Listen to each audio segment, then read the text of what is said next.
What really happened with your host, Mike Rivero, because World War III is a really bad idea. Here is your host, Michael Rivero. And aloha, America. Welcome to our show today. It's Tuesday, July 10th, 2018, getting into the week here. We've got a lot of stuff to talk about today. The phone lines are open, 800-313-9443. Mike is sitting in our control room, his hand hovering over that telephone, ready to swoop on down and grab that handset, put you on the air with your comments and questions.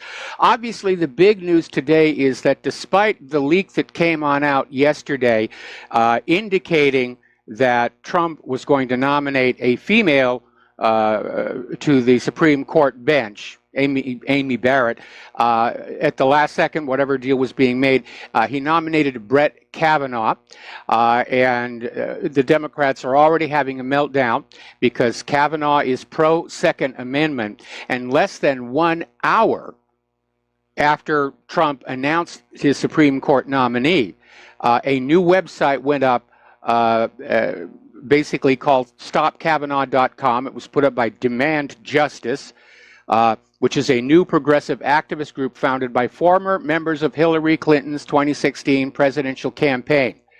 And they put it up there saying, we need to demand the Senate defeat the Brett Kavanaugh nomination, saying that Kavanaugh is a threat to Obamacare and Roe versus Wade, and warning that if confirmed, Brett Kavanaugh will serve on the court for life, shaping the future of our country long after Trump is out of office. Well, that's the way it works with the Supreme Court. It's a lifetime appointment. So they're all over Twitter now with hashtag Stop Kavanaugh, and they're just out there crying and whining and acting like liberals, and the gun grabbers are just in tears over his pro-Second Amendment stance. But not everybody, even on the GOP side, is happy with it. Over at Fox News, Andrew Napolitano said he's not happy with Trump's decision to nominate Brett Kavanaugh to the Supreme Court, and said the pick is actually a win for the swamp Trump said he wanted to drain. And Napolitano said, I'm disappointed in the president because this is not the type of person that he would pick. Justice Gorsuch was.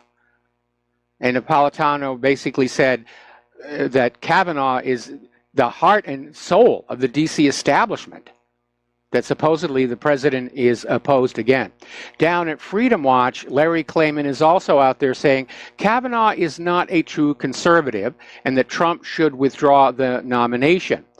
And basically, Larry Klayman is going down Kavanaugh's history of rulings regarding the issues of the internet, in particular net neutrality, and the surveillance state.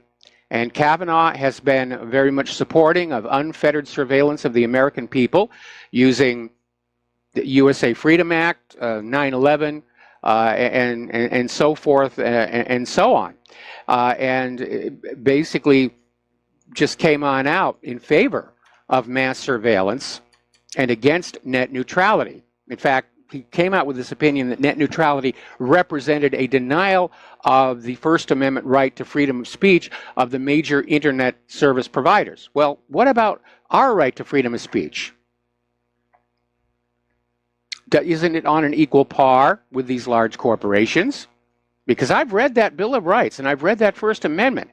And it doesn't say that there's an exception where large corporations have more of a right to freedom of speech than ordinary people.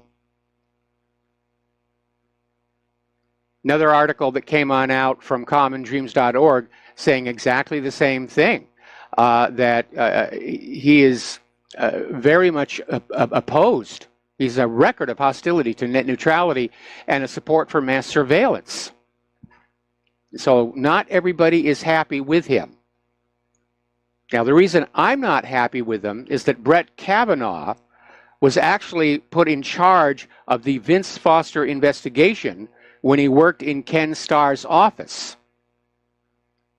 He was tasked in 1994 with investigating the death of Clinton's deputy counsel, Vince Foster, and, of course, came on out and said, oh, yes, obvious suicide. No question about it whatsoever.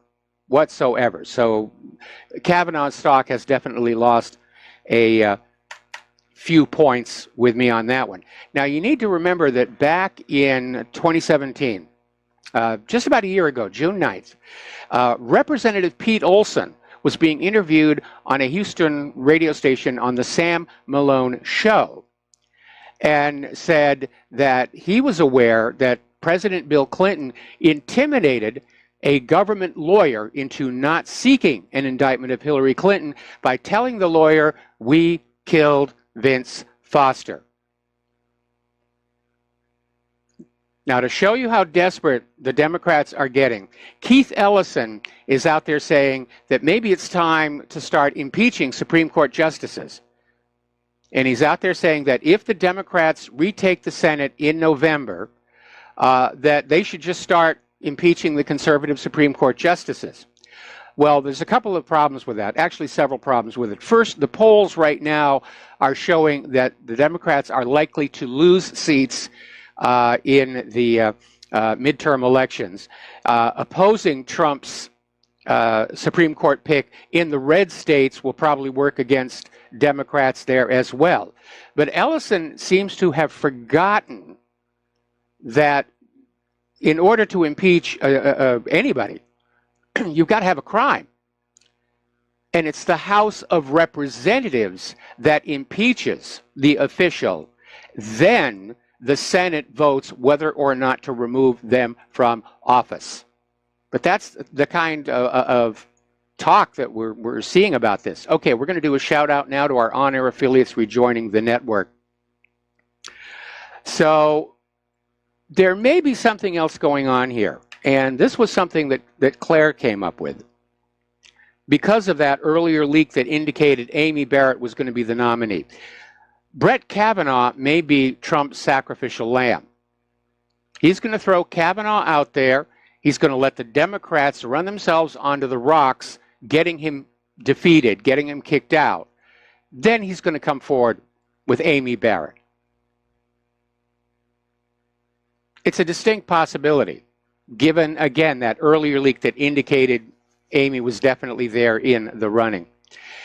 Now, interestingly enough, Philip Reins, the longtime senior aide to Hillary Clinton, tweeted out the address of that Richmond, Virginia bookstore whose owner called the police when a woman would not stop harassing Steve Bannon, basically trying to stir the mob yet again.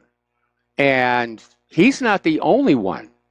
The New York Times came out with an editorial basically calling for war against Trump and his supporters. Now, I'm going to read you a direct quote from this editorial so you understand where the New York Times is coming from. This is a quote. "With Republicans controlling the Senate and the judicial filibuster dead, the Democrats' odds of denying President Trump a second Supreme Court appointment are slim.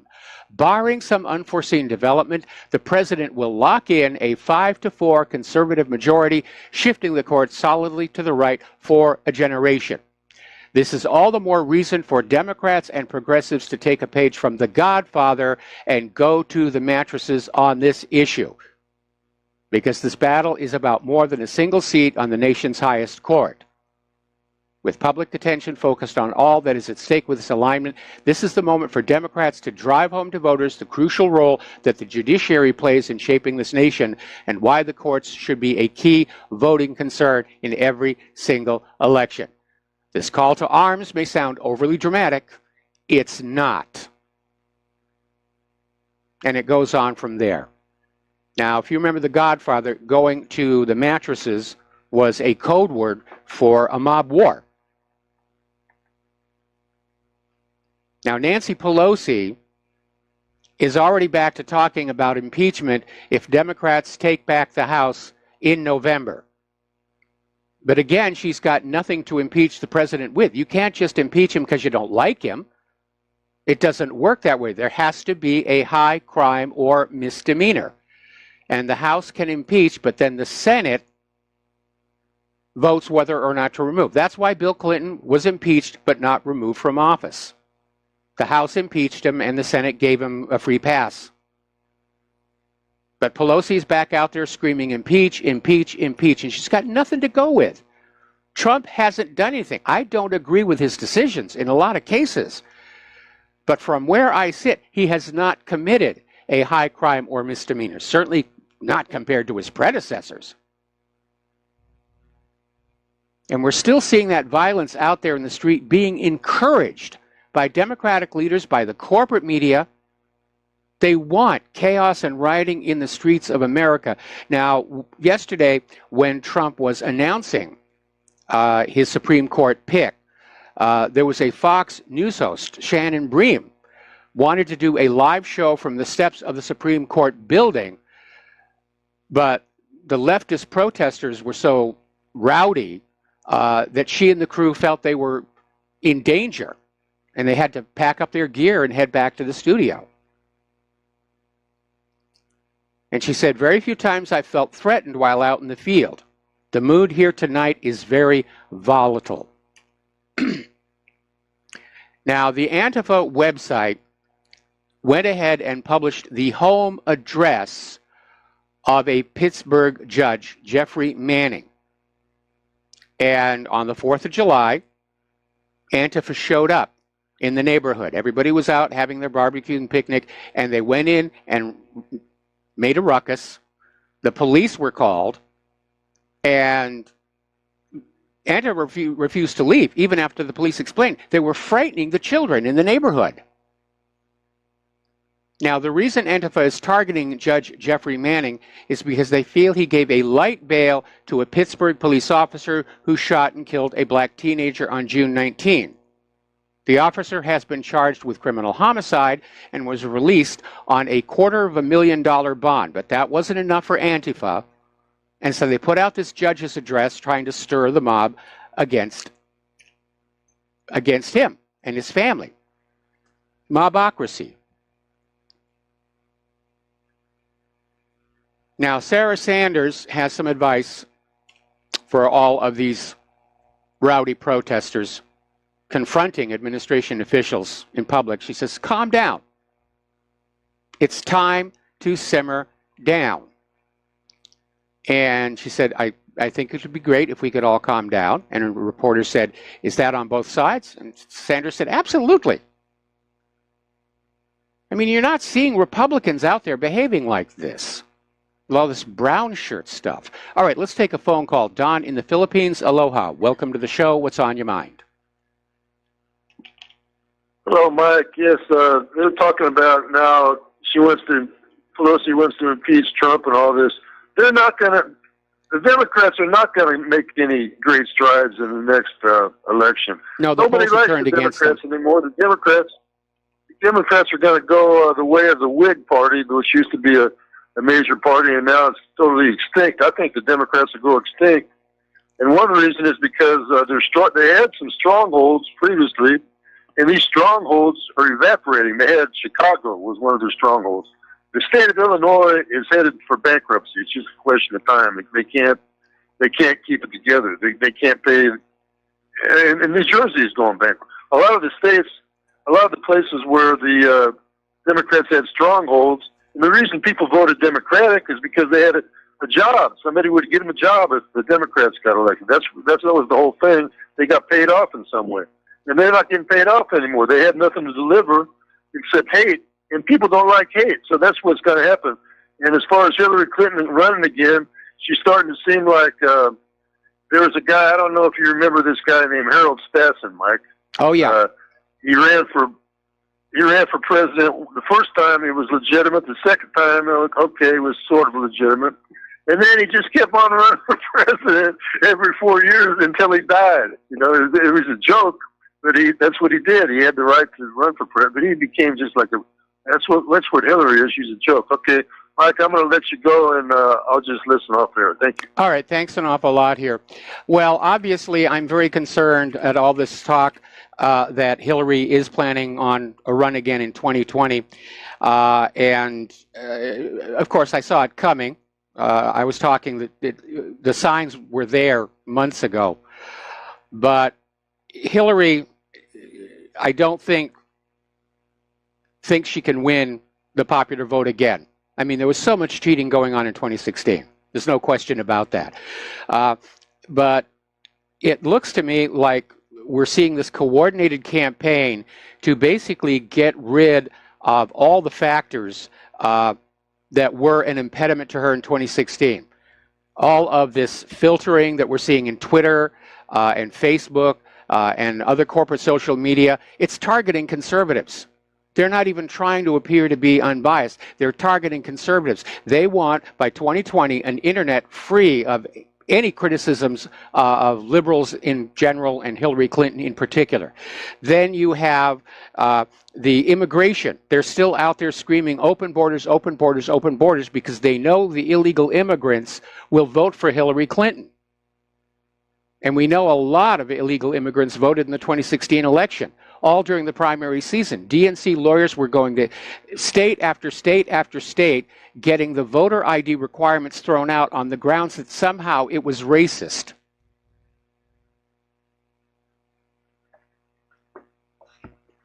And I think that's probably, we're going to see more of that. I mean, yesterday we were reporting how up in Boston, they're actually considering a law that would allow legal foreign nationals to vote in our elections.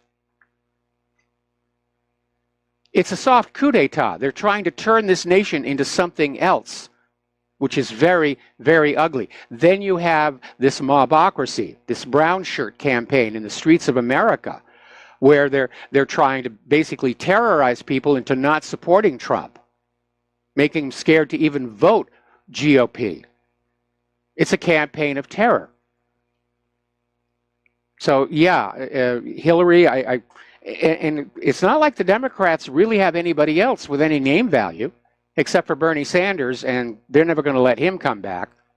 They don't dare let him into power. He'd be after revenge at that point, after what they did to him in 2016.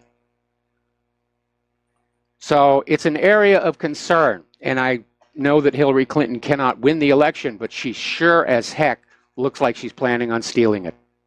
She came really close last time, and yeah, I think she's going to steal it. It's a soft coup d'etat. They don't want this nation going back to being a republic. They want this liberal socialist utopia like you see in Baltimore and Chicago and all the other existing Democratic strongholds. Getting on to more of the domestic politics here, in the background behind all of this, the investigations into the investigations are continuing. And a story out of the Gateway Pundit is saying that the FBI and Department of Justice have not only been caught trying to erase and redact their criminal acts, they've now been caught creating totally fraudulent documents, which has always been an issue I had with the FBI's FD 302. It's a handwritten document. It's the FBI agent's report of what was said. It's not a verbatim transcript, and they can be easily replaced, changed. There's no real chain of evidence on that. All right, we're going to take another phone call. Dave in Missouri, aloha. Welcome to the show. What's on your mind?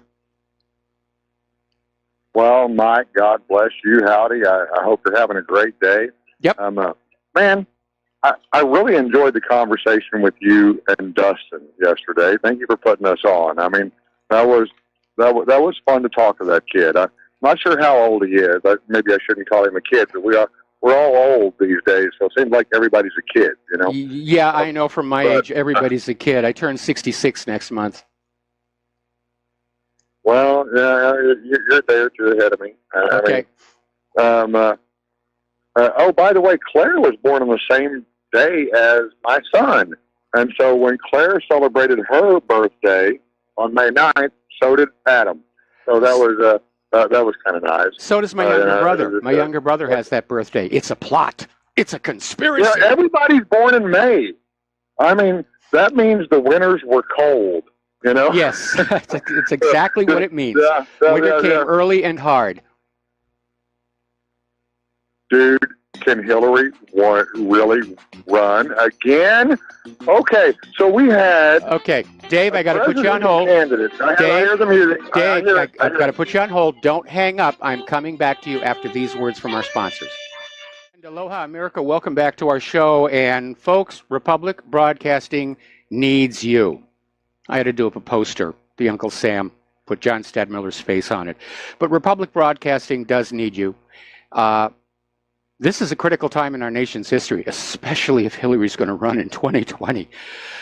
So if you can help, the postal address to send a check, money order, or if you prefer anonymity cash is Republic Broadcasting Network, 2251 Double Creek Road, number 302, Round Rock, Texas, 78664. If you want to call in with a credit or debit card donation or pledge to be a recurring subscriber, the phone number is 800-724-2719, extension 1 during business hours, extension 3 at all other times. So we're going to go on back to Dave in Missouri. And Dave, where were we?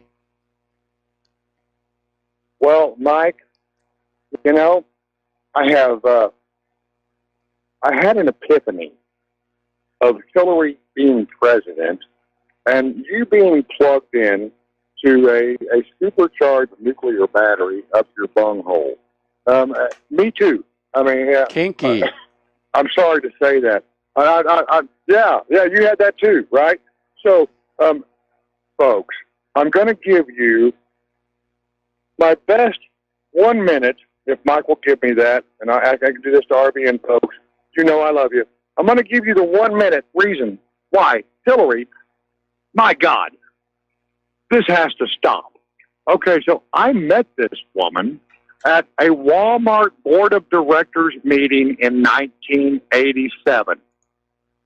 Sam Walton recruited me out of high school because I was throwing benefit concerts in all of his parking lots in my county, Texas County. It's the biggest county, but the poorest county in Missouri. I'm a drummer. I'm a rock and roll drummer. I have a lot of friends. And so Walmart at that point located, they were Buy American. They sold American. You walked in the door, Mike, you remember what you seen hanging on the wall. Walmart created or retained this many jobs with your Buy American. Remember that? I remember that all the way back in the beginning. These kids don't know, man, that at one point, so they come in like a sheep in the night, right? They come in so slick. But okay, let's backtrack on this. And I know Dustin's listening, and so many others, and I want them to hear this. So we weren't played for fools straight up. We were led to slaughter in slow motion. And the way that it happened was that first they infiltrated our hometowns. Okay, Mike, I'd like to even go a step back further. So how did Sam Walton know how to do this? How did he know? He was, for those who don't know who Sam Walton was, he was the founder of Walmart. George Sr. pinned the Medal of Freedom around his neck. Can you remember that, Mike? I remember that one. Yeah, around Sam Walton's neck. At the same time, Walmart had created the first overseas buying office of any American retailer. Up to that point, if you went shopping, and the reason I'm going slow, Mike, is because I've heard myself in the past, and you have such a great radio tone. Well, I'm not that way. I blast in front of councils and governments, and so radio's different. So I'm slowing down for this because I want people to get it. Well, we've only got about another minute and a half before the next commercial break, so I need you to sum up because we've got another caller on the line. All right, well, let's get to it. So, Walmart had the first overseas buying office. They backdoored American manufacturing by flooding rural markets with made in, we said it looked like made in Taiwan. You'd peel the label, it was made in China, with inferior slave-made poison plastic junk that broke in the bag on the way home, as much of it does today, which is made for the landfill. They did that. They overtook everything. Then they went into neighborhood markets and went after the grocery stores. I'm a man who's taken them to the Supreme Court a dozen times, and lost every time. Last time in Springfield, Missouri, they hired the former Chief Justice, Mike. The city petitioned to stop them from destroying downtown Springfield, Missouri, but they wouldn't do it.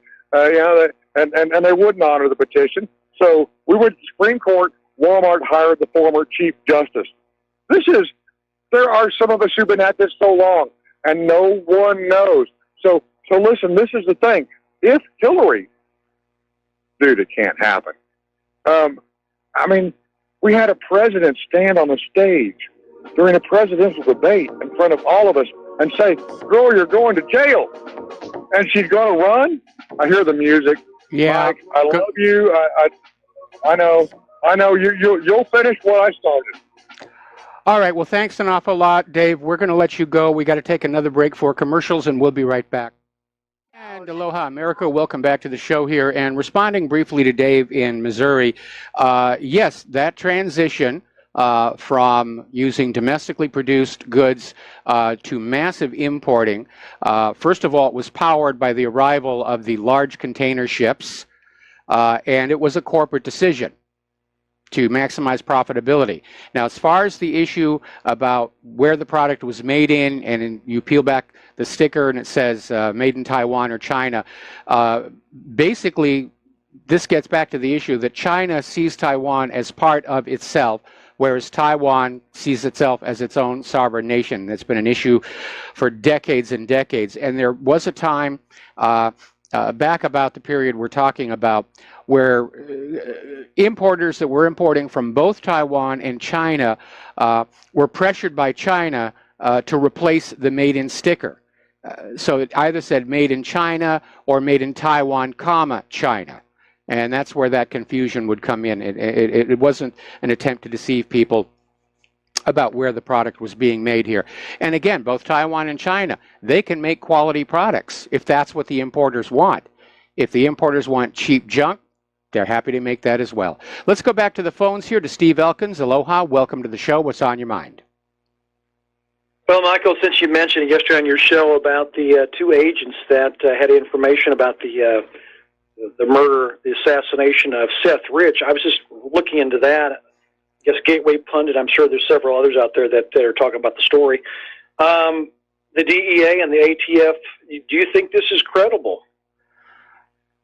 Which party being credible? That it was assassinated because he was the DNC leak? Well, Absolutely. No, you know that happened, but I'm talking about the two witnesses yet. And do you think this is a credible story that these two people actually exist, or do you think this is something else going on here? Well, I want to wait until we can actually see the press conference. I do know that the gentleman who's been investigating this case, he's under intense pressure to stop, even from Seth Rich's family. And the police want you to accept this ridiculous story that Seth Rich was shot in the streets to rob him, and yet nobody took his wallet, his watch, or his cell phone. And apparently he was also wearing a very nice piece of jewelry around his neck that would have gone for a hefty price as well. And then we're finding out that Seth Rich was actually still alive when he got to the hospital, yet no emergency medical procedures were done on him. Yeah, this was a hit. Yeah, I talked about that a while back. I pointed out all the flaws in the whole ICU trip thing. I don't know. I'm just wondering what's going to happen here, and I really, truly hope that, this is true. I hope something happens here, because this was definitely a hit. Another question real quick here. I noticed that, Snowden kind of dropped off the radar. I know they're still going after Julian Assange and, of course, the Ecuadorian embassy and everything, and cutting off his internet and this and that, but it seems that Edward Snowden has kind of dropped off the radar. I guess they're not after him anymore, huh? Well, I think maybe Edward Snowden may have gotten tired of all the notoriety, and he's just sort of going to fade away.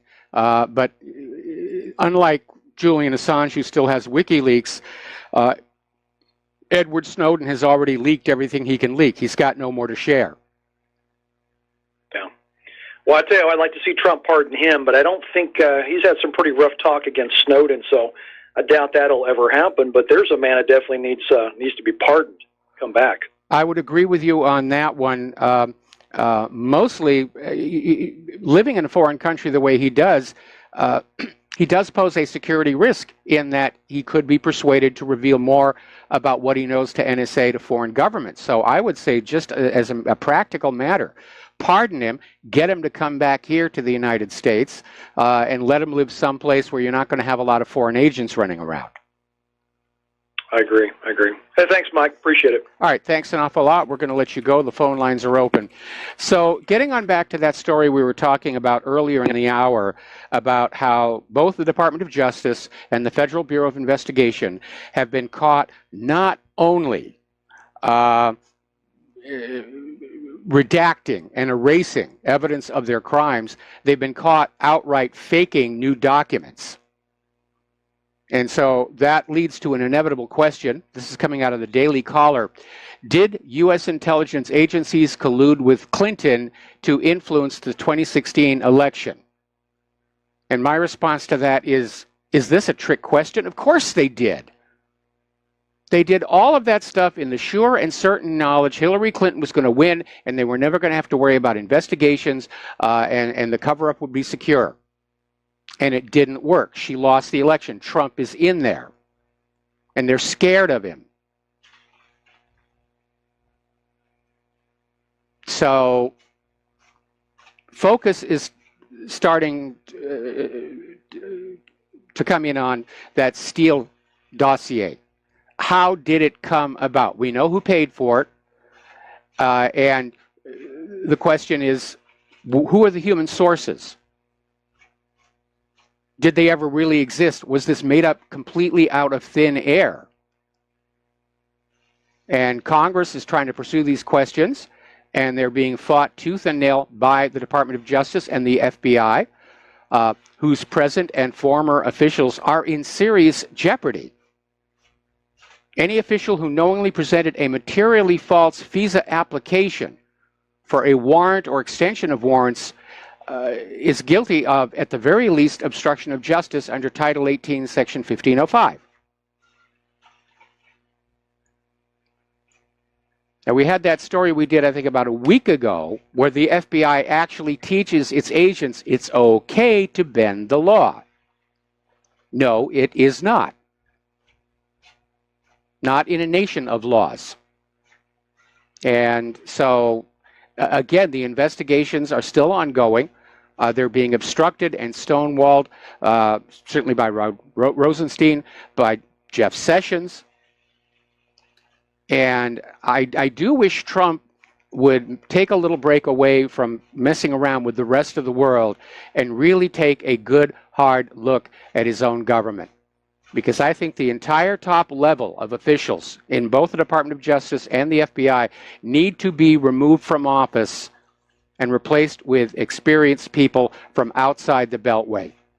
People who are not already politically compromised, people who haven't been dipping into the Clinton Foundation, people who aren't there trying to protect this horrible scandal that could bring down the entire government. Let justice be done, though the heavens may fall. Now, the House Judiciary Committee has issued a subpoena for FBI lawyer Lisa Page, who, as you know, was lovebirds with Peter Strzok, even though they were both married to other people. And they are notorious for their text messages back and forth about how dangerous Donald Trump is and how he must be stopped. And that Peter Strzok message saying, "We will stop him," which is not the job of the FBI normally. But they're saying it's not clear if Lisa Page will actually show up. She could stand them up as well. Now, getting on back to what Steve was talking about, it's not two witnesses, it's just one. It's two killers. And Jack Berkman is this Washington-based attorney and lobbyist, and he's been working with a private investigative team to try and solve the Seth Rich murder mystery. And apparently they found a credible witness who will identify two men that they think murdered Seth Rich. And there's supposed to be a press conference sometime today, imminently. But again, I want to wait and hear what comes out of the press conference. And I'll make a prediction here right now. There won't be anybody from the corporate media show up. They don't want to. They don't want to know. They don't want to lose their jobs. I remember all the way back 24 years ago when I stumbled across the evidence that the FBI had fraudulently manufactured the testimony of Lisa Foster identifying the gun found with her husband's body as belonging to him. It's a big story, big expose. And I took it to friends I had in the network newsrooms because I was working at the networks off and on. And it was always the same reaction. We can't talk about that. We can't go near that. We'll lose our jobs. And that was my moment of awakening when I began to realize that this country is nothing at all like we are taught it is in school. All right, so let's get into the war zones, because here a war, there a war, everywhere a war. Over in Syria, government forces have liberated all border points south of Daraa. They're just moving right along. Meanwhile, Russian-backed negotiations between Damascus and the militants are continuing.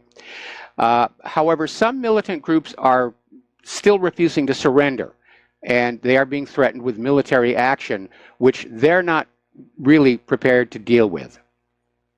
So this is really just about over. Now, I know we've talked about this next one, but I really feel this begs repetition here again. The Organization for the Prohibition of Chemical Weapons has issued an interim report of their investigation into the suspected chemical attack in Douma, which Donald Trump cited as justification to launch this massive attack into Syria. And the Organization for the Prohibition of Chemical Weapons is saying there are no traces of any nerve agents. They couldn't find anything at all. And if you remember back when this happened, the doctors at the hospital, who were not wearing any chemical weapons protective gear, kept saying, no, these people are being treated for dust inhalation from an exploded building. But the white helmets ran on in there with their camcorders and buckets of water and inhalers and shot a video, edited it, and said, see, nerve agent, nerve agent, nerve agent, and the missiles were launched. And the question I think we need to keep in mind is, was Donald Trump lied to by his own subordinates to get that missile attack? Or did he know it was a fake right from the beginning? And knowing the answer to that question is going to reveal a lot about Donald Trump and what's going on inside the White House. All right, let's take a phone call. Dustin in New Jersey, aloha. Welcome to the show. What's on your mind? Yeah, Mike, I wanted to talk about that. But with Seth Rich, the coincidence is, you know, he got killed right after he leaked the information to the ambassador. So, I mean, obviously they knocked him off. I mean, it's just too coincidental that he got killed coming out, you know, going to work early in the morning at 4 in the morning or whatever. You know, of all people in that whole area, he gets killed, right? And they didn't take nothing. So that just leads you to assume that he was killed. And of course, right? It was no robbery. The leaks to WikiLeaks stopped as soon as Seth Rich was dead. And as I was telling one of the other callers yesterday, Hillary was notorious for spying on her own people, her own campaign staff, and bugging their laptops and just all kinds of stuff like that. She's a paranoid lady. Do you think she laughed? We came, we saw, he died, like she did with Gaddafi? Maybe. I mean, the Clintons are both clearly sociopathic. They have no empathy whatsoever. And if you look at the long list of dead bodies that have piled up around the Clintons, it's certainly not something they seem to regret doing here. Oh, by the way, there's a bogus story floating around that this couple who got killed when their house exploded from a brand new appliance were about to testify against the Clintons. That latter part of the story is fake news. Okay, so anyway. And Mike, on Trump with it was a fraud. The whole Assad gassing anybody, it's a lie. Everything's a lie. Iraq was a lie. But you realize, I mean, if Trump knew it was a lie and he launched those missiles at those abandoned buildings, there's an apartment complex like right next door to the abandoned. What happens if one of the cruise missiles went into the apartment complex with people in it? That's what I mean. Like, he shouldn't have done it at all. Well, it was knowing that there was no sarin gas attack, it was an unprovoked act of war. And wasn't it Warren Buffett and some Republican and a lot of other business people that weren't they shareholders in that cancer research facility? I believe. I remember reading there were like a group of people who were invested in it, and I know Warren Buffett might have been one of them, and one or two Republican senators. So that was odd. I thought, right? It's very odd. I don't know when that. Maybe they wanted to cash in their insurance. Now, was that building built by the French, right? I guess. It was built, as far as I know, it was built by the French, and these investors may have bought into it. They may have been disappointed by the results coming out of it, although in theory, they'd actually come up with a couple of really good cancer drugs. But they may have, the owners of the company may have just decided, hey, we've got insurance on the building, let's just get it blown up. Or somebody may have stolen these new drugs, and then the building got blown up to hide the evidence of the theft. And Mike, on Syria also, remember, it's over because they just can't recoup all this now. Because Russia, they got drones flying now, and they can see things coming in, and Turkey's closing the border. I mean, it's over pretty much. I mean, you got some cleanup operations, but I mean, it's definitely been drawn down. But you still have the south, the east to contend with. But probably the U.S. is going to get out of there because the Kurds are flipping over to Assad now. Yes. They are, and they're going to work together to get Turkey out of the area.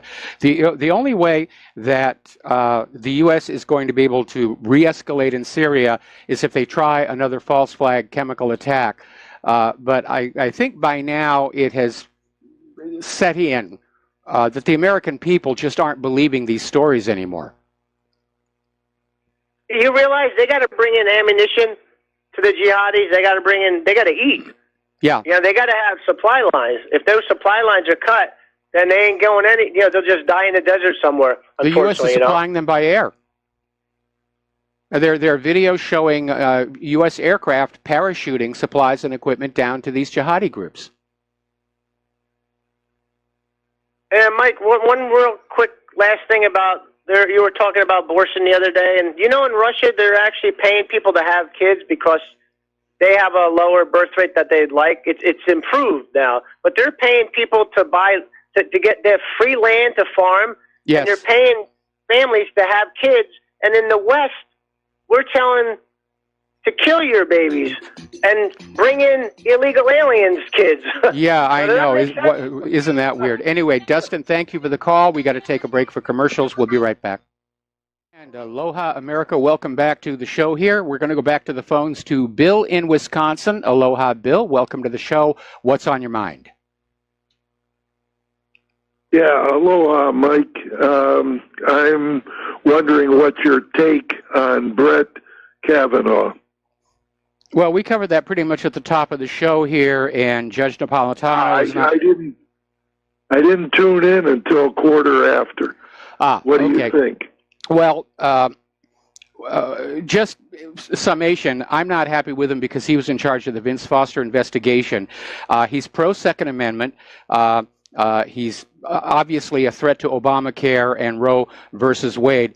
But two reasons to not like him is he's basically against net neutrality, and he is in favor of continued or increased mass surveillance. But as I mentioned earlier in the show, based on that leak that came out yesterday that seemed to suggest it was going to be Amy Barrett, Trump may be throwing out Kavanaugh as a sacrificial lamb and let the Democrats run themselves onto the rocks opposing him, which is bad for their poll numbers. And then when Kavanaugh is withdrawn, then he'll put out Amy Barrett. But the reality is Trump can keep putting nominees out there, as long as he wants. If the Democrats think they're going to be able to hold off confirmation until 2020 on the hope that there will be a Democratic president, I think they're definitely smoking opium on that one. Yeah, what concerned me last night, he had favorable words for Justice Kagan. Mm-hmm. I don't know if you saw that. No, I didn't. Yeah, he did. Yeah, and then he also said he's an active member of the vibrant Catholic community in the D.C. area. Now, I'm a traditional Catholic. I know you don't go into that, but the church has been infiltrated for quite some time, and Francis is the best example that we have of a false prophet. So I'm not encouraged by that as well. Well, like I said, it's entirely possible that Kavanaugh is a sacrificial lamb, and Trump is throwing him to the Democratic wolves. And after that's all over and the Democrats have damaged their poll numbers even worse, then we'll put out Amy Barrett. Okay? Well, I'd like to see that. I hope you're right on that, Mike. Well, I hope you're right. I hope so too. I hope so too. Anyway, Bill, thanks an awful lot. We're going to let you go here. And I've got more callers waiting on the line, but I'm going to wait until after station identification. Getting on back to Syria, in Raqqa, there are still corpses underneath all the rubble after the so-called U.S.-backed liberation. But the West doesn't really seem all that interested in going in and cleaning up the mess they've made, which I think holds true for pretty much all the wars the United States has been in over these last 19 years. If you look at the before and after pictures, beautiful place, war, terrible place. Thanks to the United States of America. We'll be right back after station identification. Aloha, America. Welcome back to our show, hour number 2. The phone lines are open, 800-313-9443, and we are going to go back to those phones right now. Peter in Los Angeles, aloha. Welcome to the show. What's on your mind? Peter, are you there? Yeah, can you hear me? I can hear you now. Oh, yeah, I was just going to talk a little bit about the weaponization of the intelligence community and how clearly that was done at least under Obama and Clinton, maybe before. But it looks to me, Mike, like they're really running things. That they are the arbiters. They can release and leak things on anybody. They can gin up false dossiers and documents. They can murder people like Seth Rich. And whether or not it was the Clintons, and I think it probably was the Clintons and Obama that did this more than anybody anyways, getting them into the electoral process, they were subverted, and not just the DOJ and not just the FBI, but also the CIA and the NSA, the State Department. And since they jumped off their reservations, all of them, by going along with this. They simply cannot be. They're institutionally. They have to be aligned against Trump and any public knowledge of what they've done, because if it becomes public knowledge and there's proof there, Congress will have to do something about it, and it puts their very existence at risk. You know? Well, that is really the issue there, and I'm not expecting Congress to do anything. I mean, Congress has basically been abandoning its responsibilities under the Constitution. They've abandoned their authority to decide when and where we go to war, and they're all just about making money and getting reelected. The entire government has become dysfunctional. And I was sharing with Claire just this morning, never in my lifetime have I seen this government so much at war with itself. And the optics are obviously bad to anybody paying attention. Now, within any government history, there's always going to be intrigues and plots and back and forth. But it is always imperative that a calm, serene front be presented to the ruled people so that they think everything is working the way it should be, and they will relax and go back to their farms and fields and factories and pay taxes and pump out future workers and soldiers. But we have a government right now which everybody looking at it says there's something that's gone really wrong. And now with this new call to violence in the streets by the Democrats, that's very unsettling. Well, Mike, Congress themselves, I mean, they've been suborned by this surveillance state, and I mean, if there's 5 or 10 clean people out of 535, maybe their kids aren't, or their wives aren't, or their parents aren't. There's some way to get to them, Yes. And it seems pretty. The only time that, by the way, that Trump ever gets a consensus of approval is when he bombs the bejesus out of Syria. Then everybody approves. All the people, all the organs of the media, everybody, both sides of the aisle get up and applaud. Other than that, he's under constant attack from somebody. But if I wanted to also jump to one more thing, if I could, I saw on RBN today that.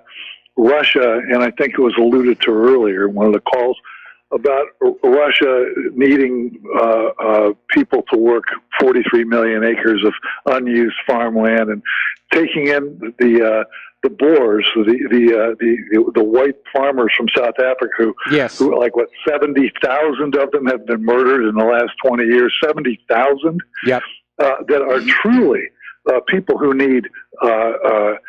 A safe haven. They're truly somebody who need to be refugees. They really are. If they could be completely wiped out at any time. The government has come out about taking their land and lynching them. Government members say that.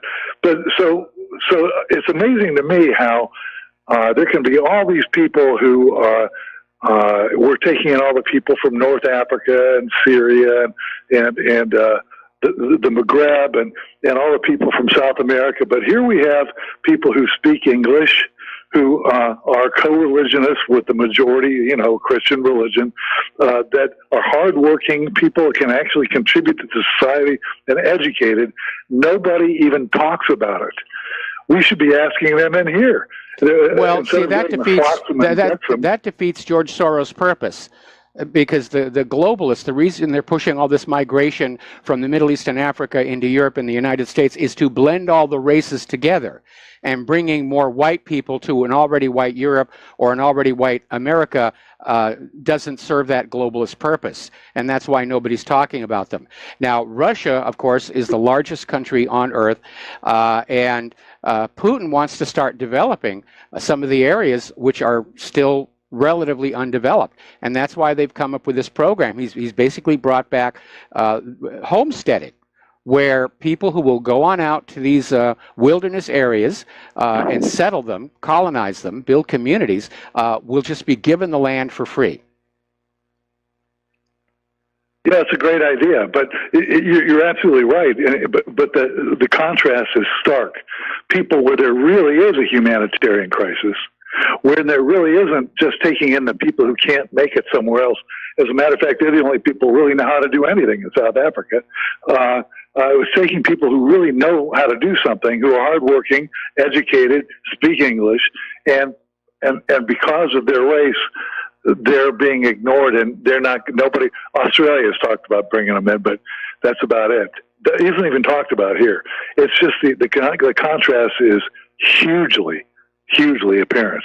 Yes, so. It really is. And but again, when you think about what the real purpose of the migration into Europe and the U.S. is really all about, you understand why white English-speaking skilled people from South Africa don't fit in with that plan. And you're right, South Africa is about to go through the same thing Zimbabwe did, because Zimbabwe basically confiscated the white farmers' land. White farmers, white everything, left Zimbabwe, and there went the skill set.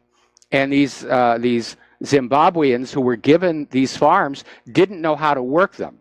Because contrary to what you may see on TV and movies, farming is actually hard work, and it requires a fairly extensive knowledge base. And they just drove Zimbabwe off the edge of a cliff, to the point where they were walking around with paper notes in their pockets that said $100 trillion. And after the Zimbabwe economy collapsed, they've come out with a new currency. But it shows just how out of control it can get. And South Africa is about to repeat that same thing. They've fallen into this idea that you can vote yourself, free stuff from the government, but that only works until the government runs out of other people's money. And Mike, look at who are in disfavor with these people. Like the Palestinians and the Gazans, complete disfavor. They're not talked about. Nobody comes to their defense at all. The South Africans, but yet open borders and come one, come all is great for everybody except Israel, and it's great for every refugee except the South Africans and Palestine and Gaza. Yes, it's amazing how they're the only people that are outside looking in. Yeah, it is amazing. And I'll give you another little hypocrisy. This is in response to Kavanaugh's nomination. The very same liberal Democrats who have been selling open borders and screaming about the children being separated, it's for the children, we've got to care for the children, and now they're turning around and saying, we demand our right to kill our own babies. It's just unbelievable. One more thing, Mike. Yep. I'm wondering if it's not a good thing that Hillary's coming back in. Hillary still controls probably most of the organs of the DNC, and as long as she is the front runner, and of course, murdering any other candidacy in its cradle, which she will do. Nothing else will. The Democrats will be stuck with her and stuck with all the stuff she has, and with luck, she'll keel over from one of her many maladies, and they'll be stuck with nobody in no time. And there's a lot of the current Democratic leadership wish she would just go away. But she's got the goods on pretty much everybody in Washington, D.C., everybody who ever dipped into that Clinton Foundation, or anybody who was ever involved in any of the dead people, or the selling of weapons to terrorists, or any of that stuff. They're all caught. She'll out them. Back in 2016, she made it very clear that if she was brought down, she was going to take the entire government with her. And people are believing that. But there's a lot of Democrat leaders wish that she would just kind of retire and fade away, with Bill or without Bill, and clear the decks for a new generation of Democratic leadership. And I still like Tulsi Gabbard. Don't agree with everything that she says, but then I hardly ever do. But so far, I really like her. If she were to run in 2020, I would support her. Yeah, I like her too. I don't know how she stands on the Second Amendment and some of the things that I. She's a little weak on the Second Amendment. That's an area where we don't agree. But if the Democrats are looking for new blood, and they ought to be, Tulsi would be a good place to start. Mike, also, I sent or I read that there was an article about how. We're relying more and more on airdrops in Afghanistan. Yes, I got that article. I was going to get to it. Yeah, and I want to tell you, when I was over there, and KBR had all as the HR person, KBR had all the trucking contracts for all of Afghanistan and all the Allied and U.S. forces. They were literally paying off, as this article alludes to. They were paying off the Taliban in order to use the roads. Yep. Otherwise, we couldn't do it. There's no way we can operate without those roads. And so, where they're saying the military is paying off, no, the military is kind of doing it at arm's length, arms removal, and letting the contractors do that for them. But just to bring that up. Okay, well, Peter, thanks. You've given us a lot to think about. I need to let you go here. We got another caller waiting patiently. We're going to do a shout-out to our on-air affiliates rejoining the network. Back to the phones, and Tony in Puerto Rico, aloha. Welcome to the show. What's on your mind? Aloha, Mike. I think the only way Tulsi could win is if she makes you vice president. Wow, I'm getting a lot of offers to be vice president all of a sudden. Mike, I'm calling you because I have a quick comment. I want to change it. I want to change the subject a little bit. I have a feeling that the CIA conducted, again, the Operation Mockingbird and has taken over the internet. Why? Okay, I'm going to give you just one example of many. JFK. I keep listening, different people saying that Carlos Marcello paid Joe Kennedy $1 million, put Johnson on the ticket. I hear Alex Jones saying that Johnson had a dossier on JFK's sex life. That's why he wanted to become vice president. And I also heard in another interview that Joe Kennedy, what was it? I'm sorry. I forgot it. But anyway, that's what I've been hearing. So, I've been hearing so many different things on the JFK situation. What do you think? Yeah, well, Johnson got that dossier on John F. Kennedy's sex life from Herbert Hoover, who kept files on everybody in government. And when Herbert Hoover was in charge of the FBI, he really thought he was running the show. He used to call his office the seat of the government. So, yeah, these intelligence agencies have been playing these games all along. CIA is still doing Operation Mockingbird. They never stopped. Back at the end of World War II, when CIA was being formed out of the remains of the original OSS, even Harry Truman said, this is dangerous. I understand we need to have a spy agency, but we need to recognize the potential danger to our own country. From all these secret police. And now we have, 17 intelligence agencies? Who needs that many? Right. But what about the one that I mentioned that Marcello paid $1 million to get Johnson on the ticket? Is that true? Or is that false? I've heard that. I don't know whether it's true or not. This is going back a very, very long way. I mean, I was a grade school kid when that was all going down, and I'm kind of focused on what's happening here today. Yeah, I know that, but I'm trying to say that you get so many different versions. You get confused of what's going on in the internet media. You're supposed to get the truth. You're going to have to find the truth for yourself. That's the reality. You will never get the truth on the corporate media. What you're going to get on the internet and independent media are a lot of differing opinions. And you have to learn how to trust your own analytical instincts to say, this makes sense, this does not make sense. And just trust your own instincts. And well, Mike, I trust you with my life, and I know you always tell the truth. Anyway, thank you, Mike. Take care. All right, well, thank you very much, and I appreciate it. But, even every once in a while, I could make a mistake. So, just be on the alert. Sometimes I goof. Sometimes I'm fed bad information by people who want to either kookify the show or discredit us. And we have to be vigilant all the time. All right, well, Tony, thank you very much for the phone call. We're going to let you go.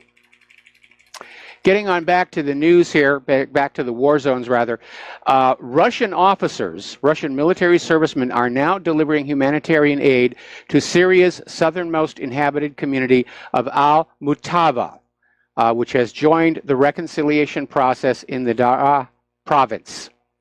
And apparently they sent in 4 tons of food, 15 tons of water, and it was being distributed, and they're being taken care of. And the Russians are doing this because Israel is still out there screaming about the Iranians, the Iranians, the Iranians. And that could be an ugly situation. Because over at the Times of Israel, they ran a story that said basically the deputy commander of Iran's Revolutionary Guards boasted that the Islamic Army in Syria in the Golan Heights were awaiting orders to eradicate the evil regime of Israel. And he also said that the Tehran-backed Hezbollah terror group had 100,000 missiles aimed at Israel. Now, little caveat here. This is the Times of Israel.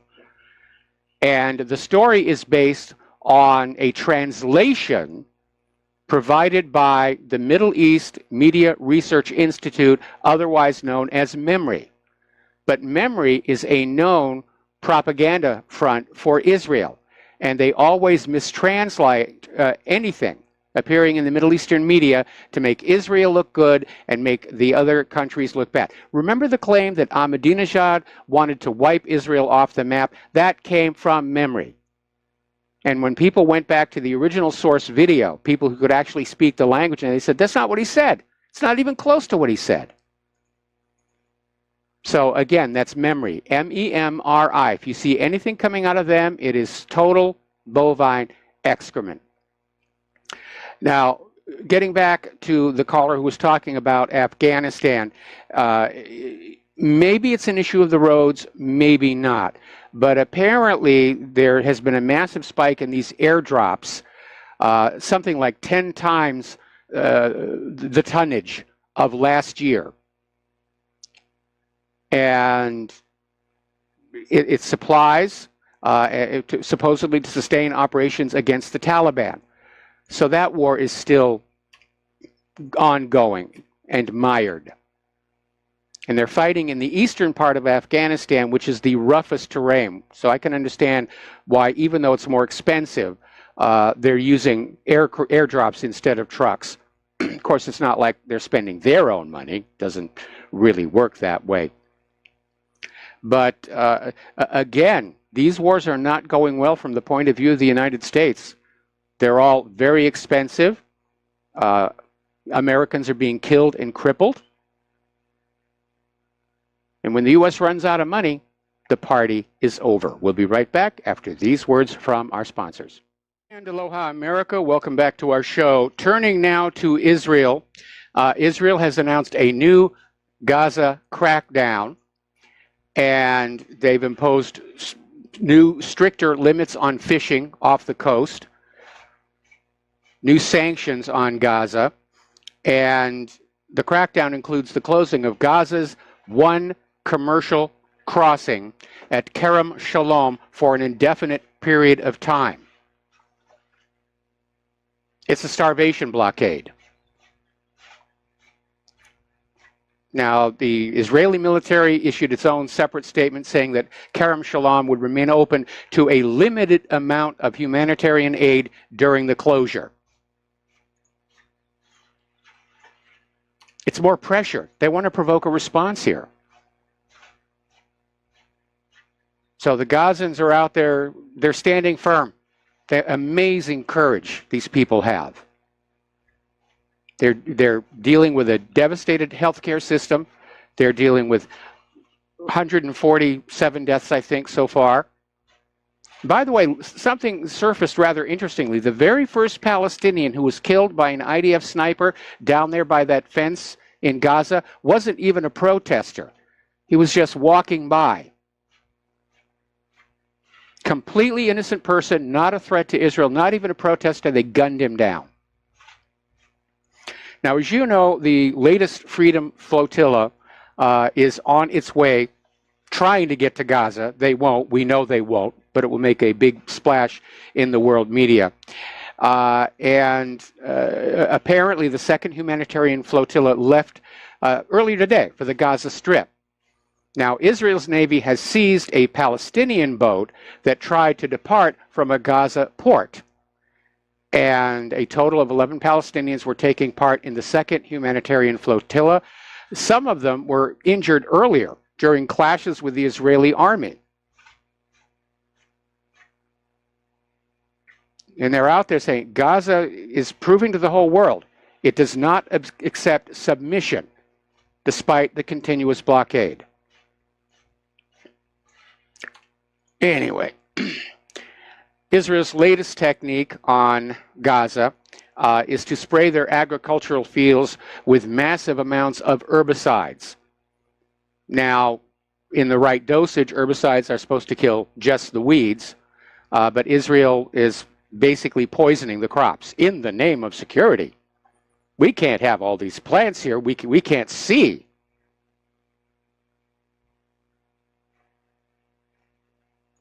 And the world stands silent. Ethiopia and Eritrea have been at war for 20 years. With all the wars going on, frankly, I hadn't noticed. But the good news is they called it quit. The war is over.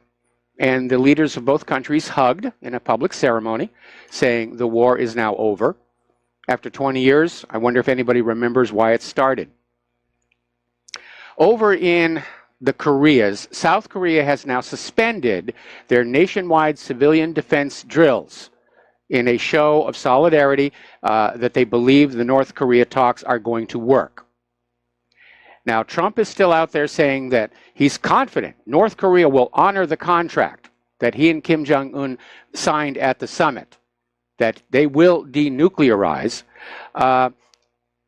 while suggesting that China was exerting pressure on North Korea to not go along. So what's going on here is they're starting to realize there is a distinct possibility this deal is not going to work out, and they're setting China up to take the blame. You know, Donald Trump did the right thing. Those gosh darn Chinese, they came on, they spoiled this for everybody. And as I mentioned earlier, there is a bit of an impasse because North Korea has stated right out they're expecting concessions for disarmament. They want to actually receive something in return for coming to the table.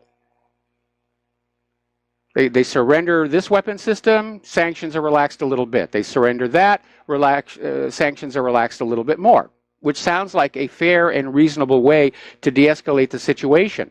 But Pompeo is still out there pushing the idea that North Korea has to completely denuclearize, and only then will the sanctions be lifted. Pompeo doesn't understand the Asian concept of face. Or maybe he does. Pompeo didn't want this deal to work out anyway. And maybe this is his way of making sure that it won't. So, a while back, actually back in April 2016, there were these North Korean waitresses who defected to South Korea. Actually, they defected to China. And well, they came to South Korea 2 days after that, and it was a big media event.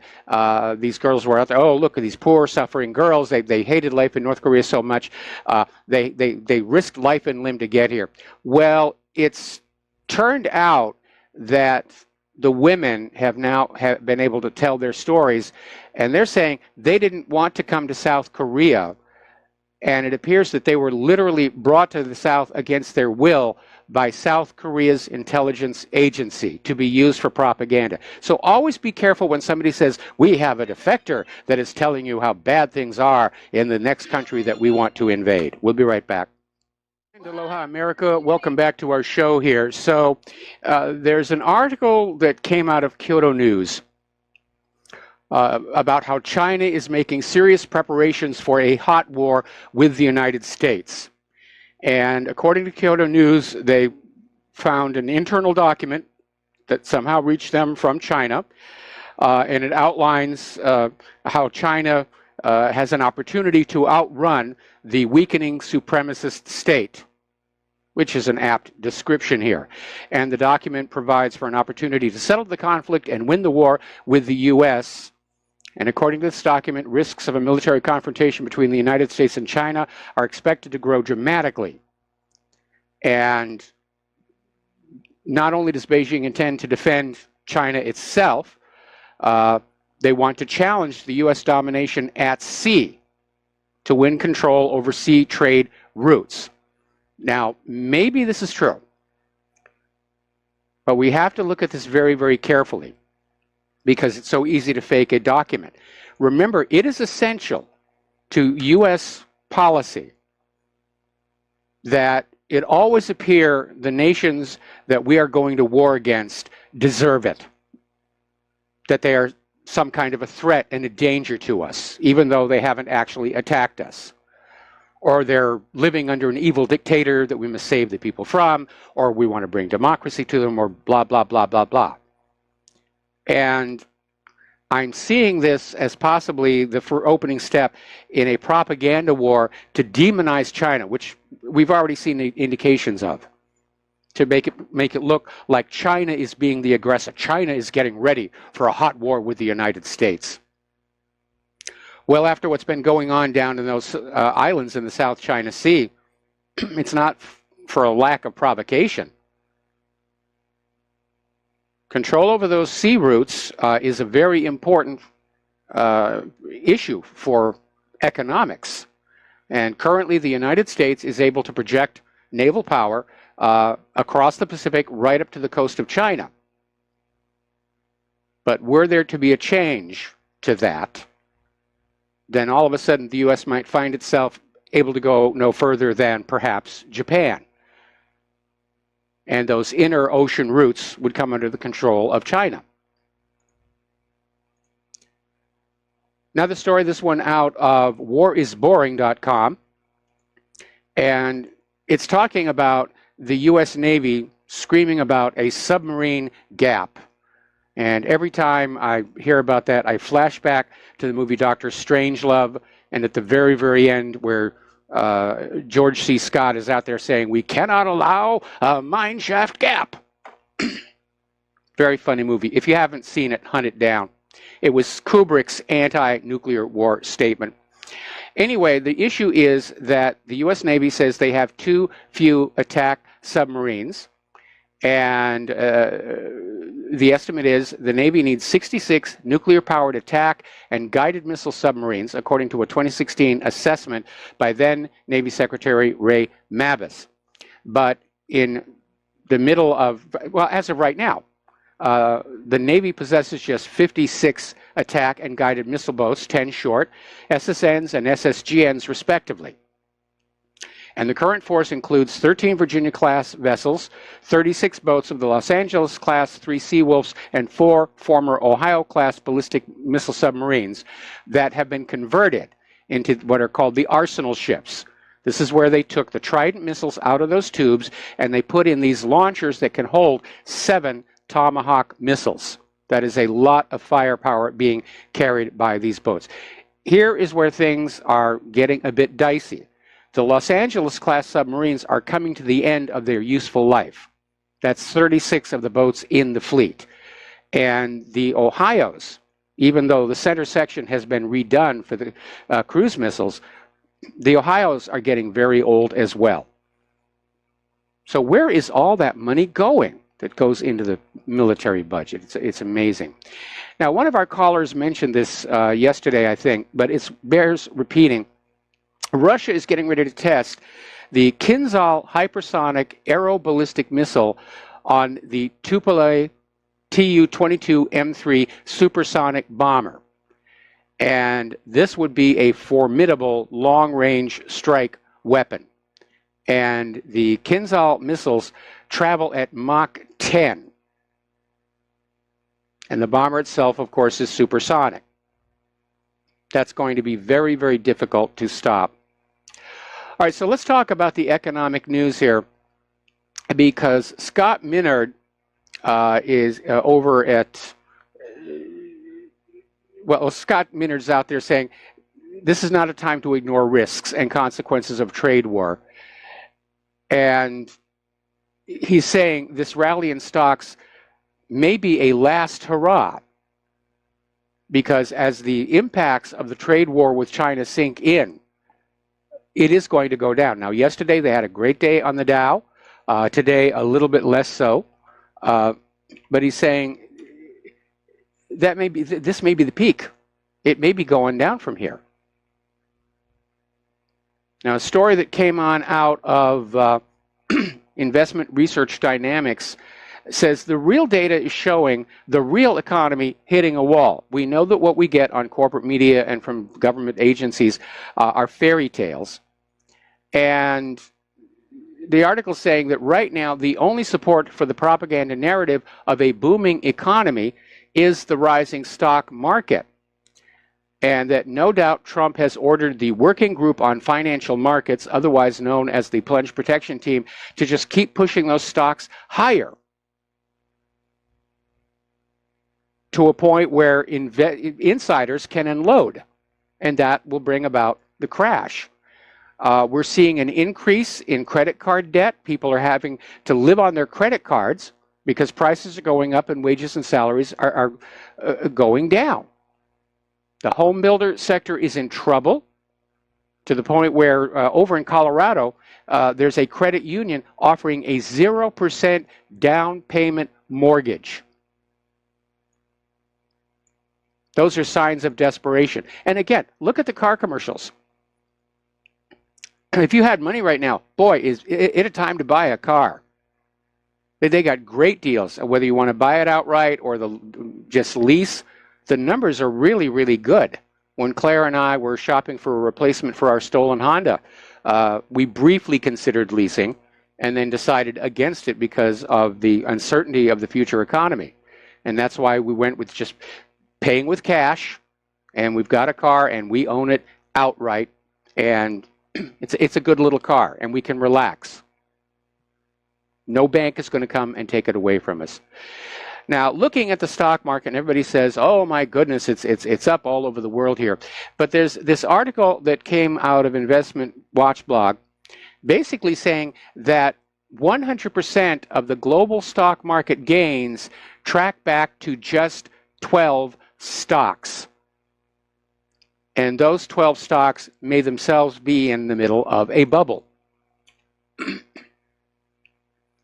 Now, the story coming on out, we've argued about this back and forth. How many people are really out of work in this country? And I get a lot of emails saying, well, you can't include the the retired and the children. But the Bureau of Labor Statistics says the workforce participation is about 63%, which is a far cry from the claim that we have only single-digit unemployment and there aren't enough people to work in the jobs. There are more jobs than people right now,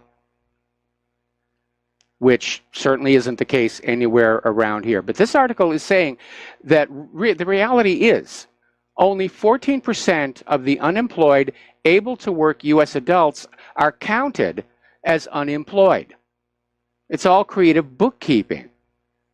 And even worse, if you look at the job growth numbers compared to the population growth, those people not in the labor force are increasing at a much faster rate than the general growth in the population. So it's all headed in the wrong direction.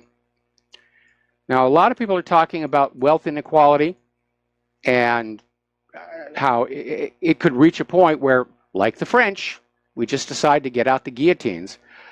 And somebody has actually put out a plan that the rich should be taxed at 50% in order to basically throw the money back into the lower levels of our society to fix income inequality. They're talking about $500 a month to low-income earners, in addition to whatever they're getting from their job.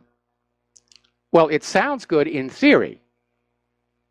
And I like the fact that they're not just giving handouts to the low-income earners. They're still encouraged to work. They're just being given a little bit more money to try and pay their bills. The problem with it, of course, is that the rich have already bought themselves the United States government. They will never, ever let it happen. They're money junkies. They're addicts. It doesn't matter how much they've got to have more. It's a disease. It is a sickness. It's probably the only one that Big Pharma doesn't have some kind of a pill for. And you look at people who own like multiple houses, mansions, worth millions of dollars, and they're always out there trying to grab a little bit more. That is a major source of Earth's problems throughout all of history. That people who get money always want more. And there's a pathology there where the richer people become, the less interested they really are in genuinely helping people underneath them, unless it's for publicity's sake or a tax break here. But there's an interesting little statistic that came on out.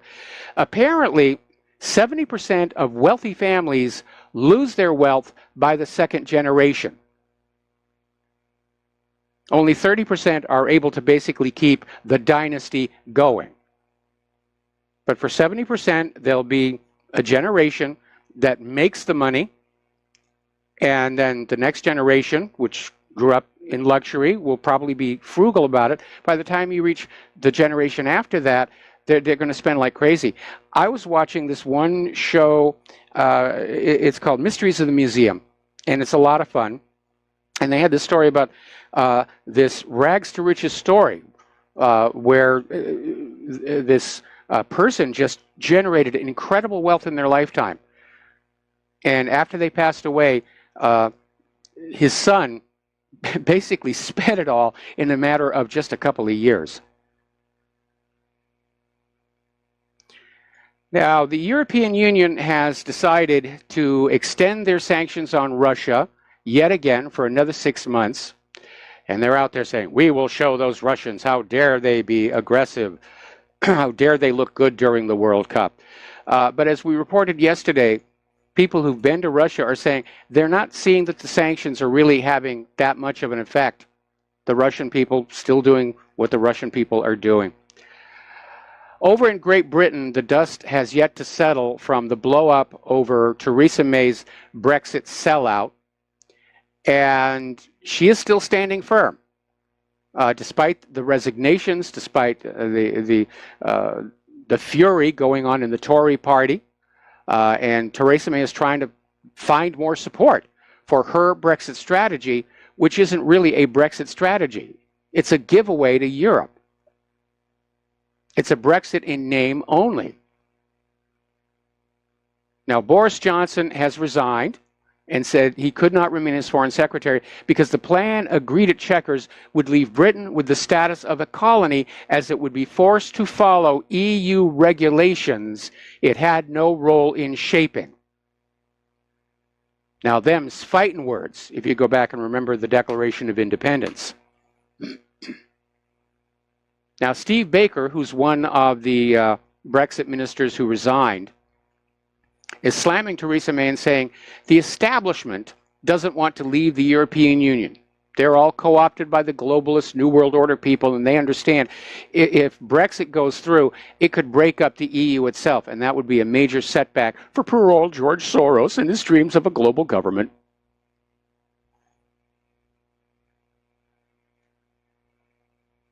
So basically, in an interview with the BBC,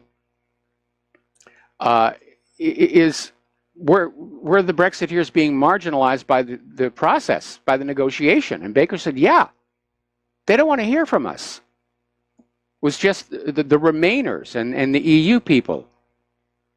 They're still trying to figure out a way where they can get Britain back into the slavery of the European Central Bank and Brussels and somehow bamboozle the British people into thinking that they are free. Now, 2 more Tory party vice chairs are quitting over Theresa May's Brexit strategy. They're falling like flies.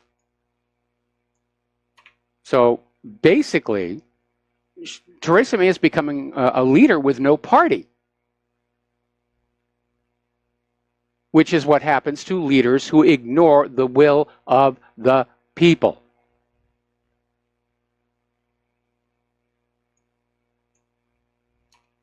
So a few more Tories resign, it's going to start breaking up here. Now, obviously, the Remainers are congratulating Theresa May. Yes, you did a great job here, and we can call it a Brexit, but we're still getting what we want, which is, connection to Europe and open borders and Schengen and the rest of it. But there are other opinions, and there is a growing cry for general elections. And there are calls for a no confidence vote in Parliament. So she is in trouble. Now, she's trying to stand firm, but she has to know she's in serious trouble. Gerard Batten is out there saying Theresa May should resign. Even Donald Trump got in on the action by saying that his upcoming meeting with Putin is going to be easier than his upcoming talks with Theresa May. Now, over in Hungary, where, as you know, they passed what's called the Stop Soros law, they're looking around and seeing just how much influence he has. And they're saying he seems to have people everywhere who insist on flooding Europe with migrants from Africa and the Middle East. Soros seems to have people everywhere who want to hold Great Britain in the European Union. And it's all about the money. He's got oodles and oodles of money, and he's not afraid to use it. We're going to take a break for commercials, and we will be right back. And And aloha, America. Welcome back to our show here. Now, Finland has hit a bit of a roadblock. They have been in trying to send back a lot of asylum seekers from Iraq who have failed to qualify as asylum seekers. And they hit a bit of a roadblock because they basically put them on an airplane, flew them back to Iraq, at which point Iraq put them on another airplane and sent them back to Helsinki, saying they didn't have the required travel documents. And Iraq is basically saying they will no longer accept rejected asylum seekers who do not willingly want to return to Iraq or who have committed a crime.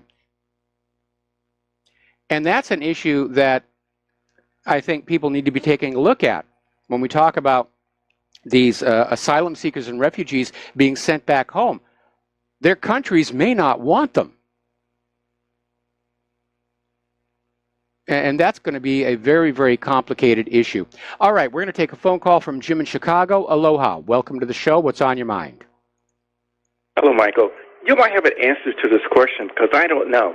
When it comes to voting for a Supreme Court nominee, and I don't like this guy that's been nominated, suppose the Democrats weren't there. You know, they weren't on Capitol Hill.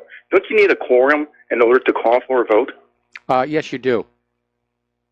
Do you know how many that is? For the Senate, I think it's somewhere like 2/3. Okay, so the Democrats, if they decided to stay home or just boycott Capitol Hill, then wouldn't that delay the nomination? Yeah, it certainly would. But like I said earlier in the show, if the Democrats are thinking they can deny Trump a new Supreme Court justice between now and 2020, they're smoking opium. Mm-hmm. Well, I agree with that because it's not going to happen. So, but I was just curious about that question, and I'm glad you answered it for me. Thank you very much. All right. Well, you're welcome. And you do raise a good issue that the Democrats may just try and sit it on out. And of course, they're only making themselves look worse in the eyes of ordinary Americans. And as I mentioned before, that may be Donald Trump's, or at least his campaign manager's strategy, that they throw out Kavanaugh, they let the Democrats destroy themselves opposing his nomination, then they put out Amy Barrett. So we'll see what happens. Getting on back to Europe and immigration issues, 72% of Germans are saying that immigration is being negligently handled. And they're saying that the country's immigration policies are too careless. This was a YouGo survey, and they surveyed 2,040 people. And again, if you look at the agenda from like Angela Merkel, it is open borders. They just want people coming in because that's what George Soros wants here. Over in Sweden, they're finally starting to realize just how out of control the immigration problem has gotten. And apparently in large cities, 44% of the children currently in the primary schools are from the refugee families. They don't speak Swedish as their first language. All right, we got to take a break here for our station identification, and we've got a caller waiting on the line when we come back. Aloha, America. Welcome back to our show here, and we've got callers waiting on the line. We're going to start with Mo in Florida. Aloha, Mo. Welcome to the show. What's on your mind? Hi, Michael. I haven't called in for a while, but I have a comment, and I want to get your response, obviously. But I don't know if this is a good thing or kind of scary. But I realized I had your 800 number memorized. Okay, well, I think it's a good thing. I still have to cheat and look at the sticker up here, but then I'm an old guy. No, I think you're. That was a great exchange with Justin from New Jersey and that the other caller yesterday. Dave, that was kind of neat how you put him on I got a there. lot of positive emails about that. Yeah, I think it reflected a lot of people's feelings. But yeah, it's great. I like those live exchanges of people that are waking up. You know, my question is, I'm sure you're aware of all this Q stuff. I don't hear you talk too much about it, but you know, it's all the rage on the internet everywhere you go. If you're in the alternative medias, whatever you want to call that media, the other side, whatever, but they're all just, the Q is Trump and Trump's associates, and there's a bunch of them. And, I really honestly believe that, I don't believe, but I have a suspicion that this is just a big psyop. Because, the reason why I say that is, Trump has surrounded himself with nothing but Zionists. He really has. His family, this Jared, Cohn, everywhere you go is Zionists. Yes. And I think what I think is happening, Michael, and I'll just say this, and then I want to get your obviously I called to get your opinion, but I think this is just a play people along until they decide to pull the plug.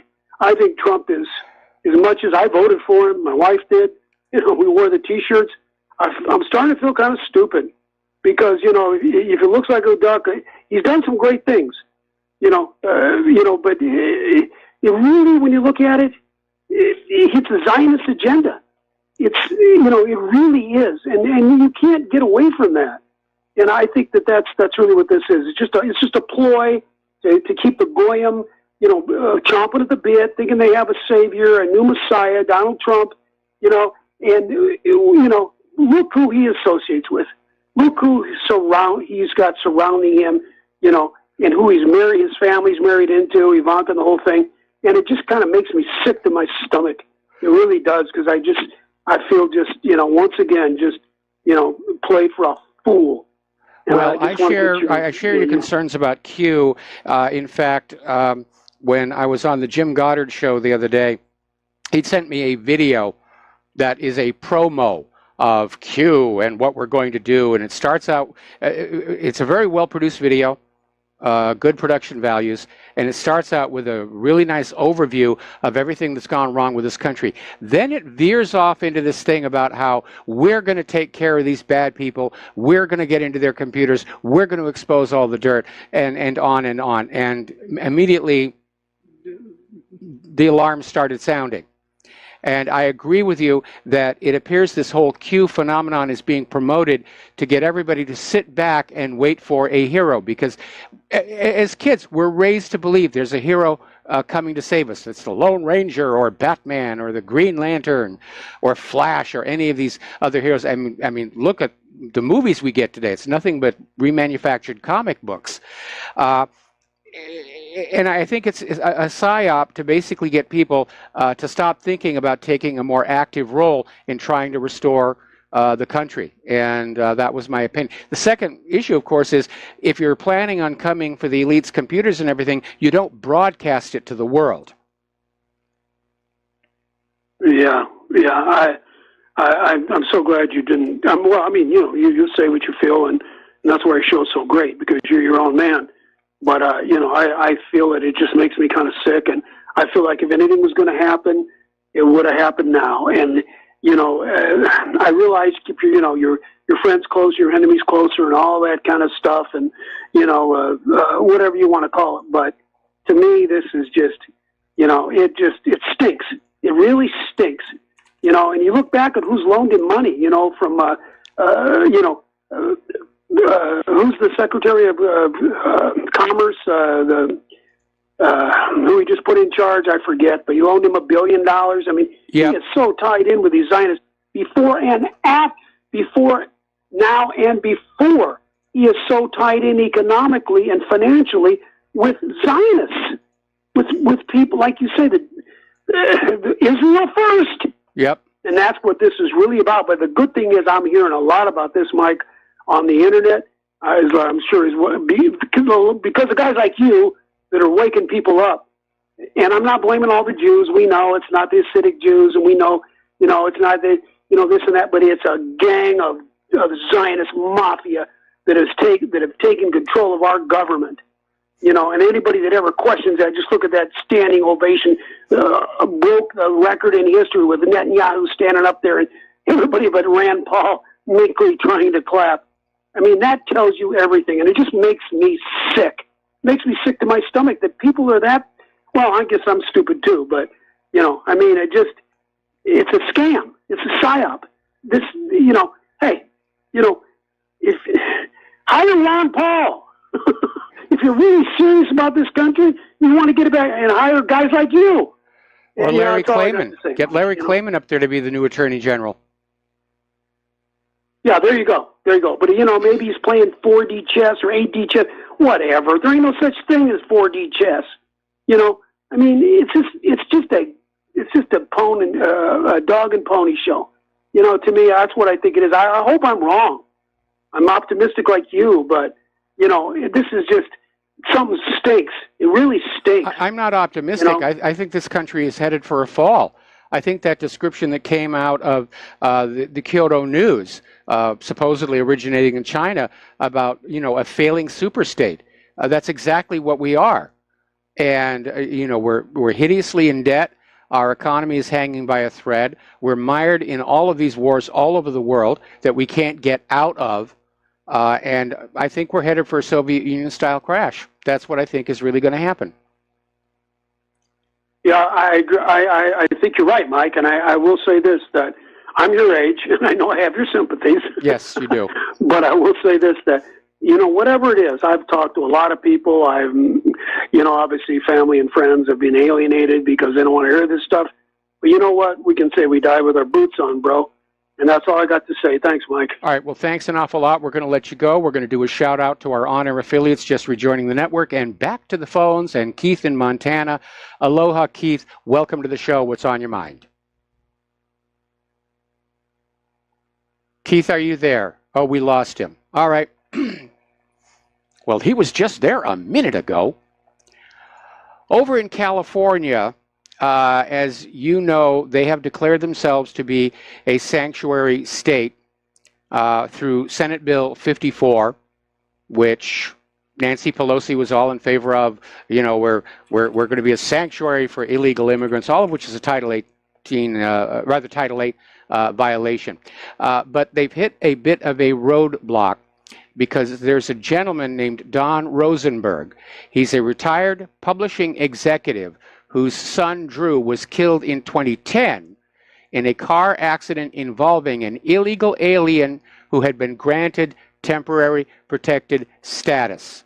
So Rosenberg, who's a lifelong Democrat, mind you, is spearheading a drive to get a ballot initiative on the ballot this November repealing Senate Bill 54. And I bet you he's going to get a lot of support from that. So back to the phones. Fran in Washington, aloha. Welcome to the show. What's on your mind? Aloha, Michael. Aloha. I'd really like to have, actually it's aloha nui nui, but I haven't listened to the show for a long time. But this morning I was reading a headline about YouTube censorship, essentially, and I'd like your take on that. And I wanted to say just one thing about the increasing rate of suicides of the young people. Well, if these young people are any aware of what a mess things are, maybe they don't want to play this game. It's terrible. We're a mess. We're so screwed up, it's just terrible. But anyway, what are your thoughts on this YouTube censorship thing? Well, first of all, I want to respond to your comment about suicides increasing. And I think it's probably more likely that more and more of these kids are being given these prescription psychiatric drugs. And if you actually read the package insert on these medications, it says in really, really teensy type, you know, this drug is known to trigger suicides. So there's that issue. So getting on back, I'm sorry, what was the other issue we were talking? Oh, YouTube censorship. We're now getting confirmation of something I suspected for a while, which is that Hillary Clinton is seriously considering running for the White House again in 2020. And she knows that the independent media and the internet is where she lost the election, because we were putting out the various memes about her, stories about all the gates, Chinagate, Whitewater, all the way back to Arkansas in the 1980s and the Iran-Contra scandal. And we had an impact. We did have an impact. So I think Hillary's very liberal friends in charge of corporate social media are starting the process now to make sure that by 2020, there will be nothing on their platforms but high praise for Hillary Clinton and nothing good about any conservatives. I think that's what's going on. Yeah. Well, they kind of, well, the article I read on MSN was something about, making sure that their content was essentially in the same vein as the mainstream or something. And I'm going like, oh my God, what are we going to do with the independent media of all kinds?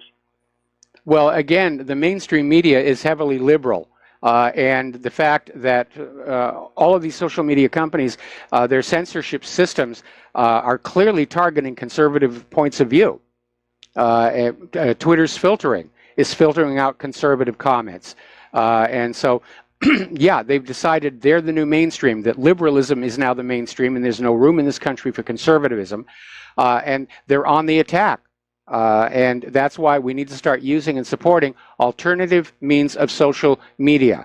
And I'm still working on getting LiveTube up here so that I can get away from YouTube, because I understand they're censoring my videos and broadcasts now.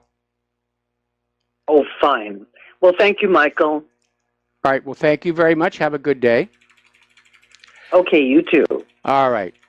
Now, as you know, Donald Trump is about to visit London. And there's been a big stink over this balloon that has been granted permission to fly over, I think it's the Parliament building is where they're going to anchor it. And it depicts Donald Trump as a crybaby in a diaper. And it's caused a lot of controversy. A lot of Londoners think it makes them look childish and foolish. But already we're seeing indications that there is an organized effort to try and get some kind of rioting going. And the U.S. Embassy in London is warning Americans in the British capital, keep a low profile during Trump's visit because of the major protests that are expected. I wonder if Soros has anything to do with any of this thing. Over in France, apparently Macron is feeling the pinch from a scandal involving a 15,000-pound pool. And basically he ordered the pool to protect his wife from nosy paparazzi, who can be annoying. But as a result, his poll numbers have taken a major dive because the French voters don't think that is a decent use of their money. Now, had he used his own money, it would have been completely different. And I know how annoying the paparazzi can be. Been there, done that, didn't buy the t-shirt. Here in Hawaii, we actually have a law because we do have so many celebrities who live out here and you want to be left alone. And the law is, if they're out in public, on the streets, they're fair game for your camera. But if you poke a lens over a fence into their property, you are in big, big, big trouble. All right, let's take another phone call. Dave in Missouri, aloha. Welcome to the show. What's on your mind? Hey, Mike. Sorry to bother you twice in one day, but yeah, that's definitely against the rules. I know it is, brother. I'm rolled under the Hillary bus again. My lawyers tell me not to speak about this openly. So I've got to be careful about what I say. I have spoken freely on RBN and told the truth, as you have. Yes. But I'm under a little bit more of a microscope because I'm in an orifice. You know, I'm in the Ozarks. I mean, I am the heat of the fire here, you know. I mean, I've beaten him in Arkansas. I've beaten him in Missouri, lost in Missouri. You know, we fought so many fights. Well, this Hillary 2020 thing, dude, can you believe this, man? And so now I am under injunction. And I can't tell you I can't tell your listeners what I want to tell them. So, but they're so wise. And I know they're going to hear this. This is what I want to say, Mike. Every dollar you drop on a Walmart counter, 5 to 7 cents goes to payroll. The rest is immediately exported from your hometown and cannot be used and you won't hear this anywhere from me, which is why they're shutting me down, cannot be used for reinvestment in, your kids' futures, a local business, maybe a downtown revitalization project, maybe a project, maybe anything. All the money's gone. Every time you line up and drop your dollar at Hillry's Walmart store, which is what it is, you got to know what it is. I have to be careful here. Dave, I'm walking a fine line, Mike. I'm probably... Dave, yeah, I'm saying you're walking I'm a fine... probably already over the line. Okay. I presume that since once she was, she was on the board of directors, that she probably still owns a large block of stock in Walmart, and maybe that's what. No, it's worse than that, Mike. No, brother. Let's go ahead and let the listeners know. Winthrop Rockefeller, get that name, was the governor who turned over the governorship to Bill Clinton, who was a nobody, barely elected as Attorney General. And he served 5 terms. Nobody will admit to ever voting for him in Arkansas. Served 5 terms. Hillary and Bill met Sam Walton, who, by the way, had insight that we didn't have because he was a captain in the U.S. military intelligence before there was a CIA. Dave, you've only got 2 minutes left. 2 minutes. Mike, this is probably my last call. I love RBN. Folks, if you tell the truth, be prepared to pay the price. I've done it. I've beaten them, but they're fighting back. Hillary 2020, Mike. Dude, they are on the assault. Can you believe we elected a president who said, "Oh, you'll be in jail," and then put Jeff Sessions in, then didn't fire Rosenstein, that hasn't done really anything to correct. They got him. He's a disappointment. But it would have been worse if Hillary had won, and it will be worse if Hillary steals the White House in 2020. And so I thought we were through that crisis, and I could kick back and relax and be Claire's roadie and everything. And now all of a sudden we're back in the fight. I did too, dude. But yeah, man, I did too. But I'm like one of the first under the blitz. So this is. They are trying to roll up opposition early. The communists could not steal the last election. It's not. I don't even know if they're communists, Mike. I can't put a name on it. They're demons. The demonic front that wants to destroy all of humanity. Mop us up. They're determined, and I'm under injunction. So okay, well, Dave, I'm going to let you go. We got to do a commercial break, and I certainly do not want you getting into legal trouble because of what you say here on this show. So, all right, we'll be back after these few words. And aloha, America. Welcome back to our show here. And we're going to go ahead and close the phone lines for the rest of the show because I'm way, way behind on my talking points, and I really want to get to some important stories that are yet to come. Well, as you know, Great Britain is trying to revive the Novichok story, and now that the young lady in the most recent accusation has passed away, they're out there saying it's time for Putin's blood, it's time for Putin's blood. And again, there's no evidence to support any of this. And Dawn Sturgis was a known registered heroin addict. And Great Britain has had a recent problem with contaminated recreational drugs killing people, which is what this sounds like. And again, the doctors who treated the couple were not wearing chemical weapon safety suits. Nothing happened. If it had been Novichok, they would have died. It's another lie. Now, Russia's foreign ministry is out there basically accusing Great Britain of forcibly isolating the Skripals. We had that one time where Yulia was allowed to talk on TV in what was clearly a scripted statement, but they're not being allowed to see Russian diplomats, which is a severe violation of diplomatic protocol. Family members who want to come to Great Britain to visit them are being denied. I would have thought after the failure of that first one they would have backed off. But no, those British, we're going to keep on doing the same thing over and over. Now, in the Daily Mail, there was an article, and it was written to like say, oh, this is terrible of them, terrible of them. But the gist of the story is that Russian companies are selling Novichok products, including themed shirts, craft beer, and vodka. And of course, the article saying, oh, how dare they? How dare they? My point of view is different. You got to love the Russian sense of humor. Remember when they paralyzed the Donald Cook up in the Black Sea, and then they issued a commemorative coin about it? They got a great sense of humor over there in Russia.